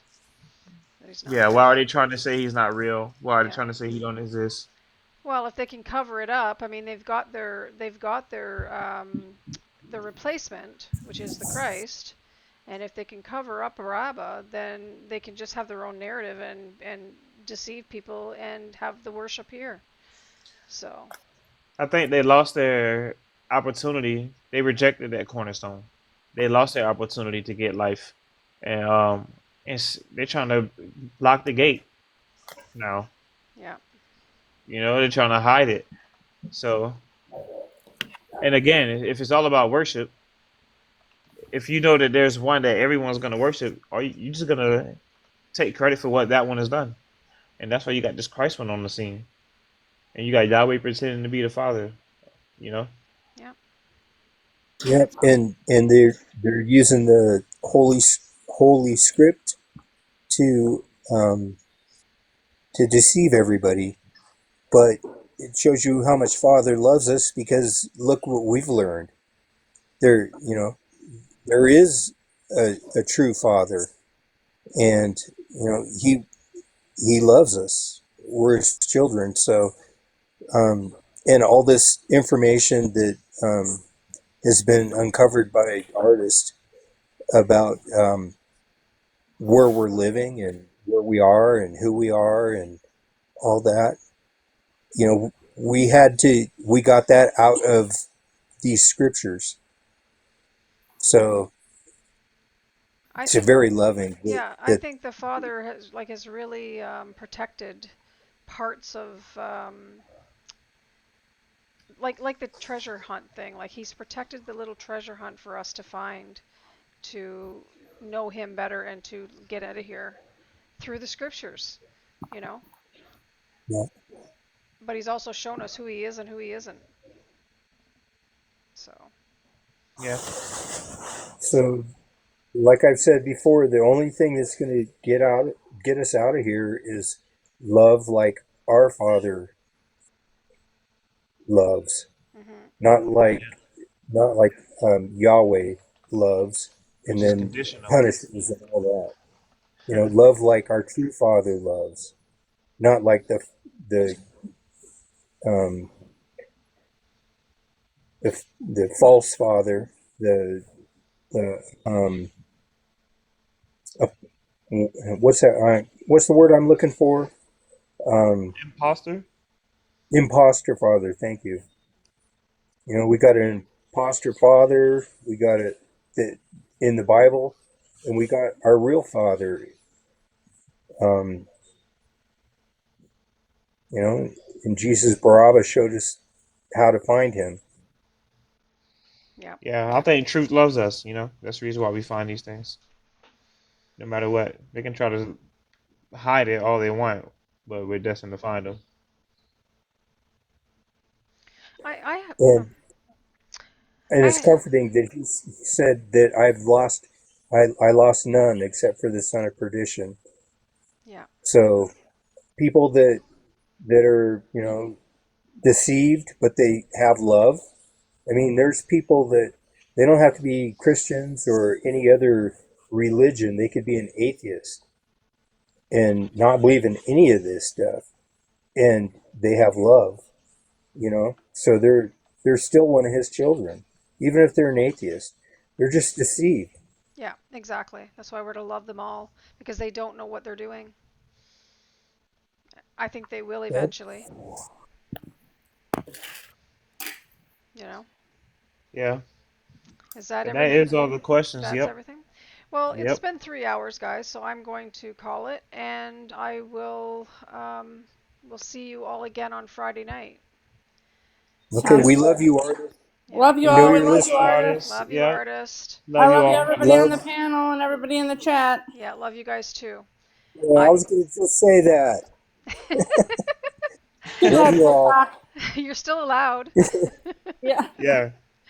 I But I hey, love everybody on the panel too, and I love everybody in the chat, Yeah, and I love everybody who might hear this down that, the road, that's maybe right. years down the road. Who knows? Exactly.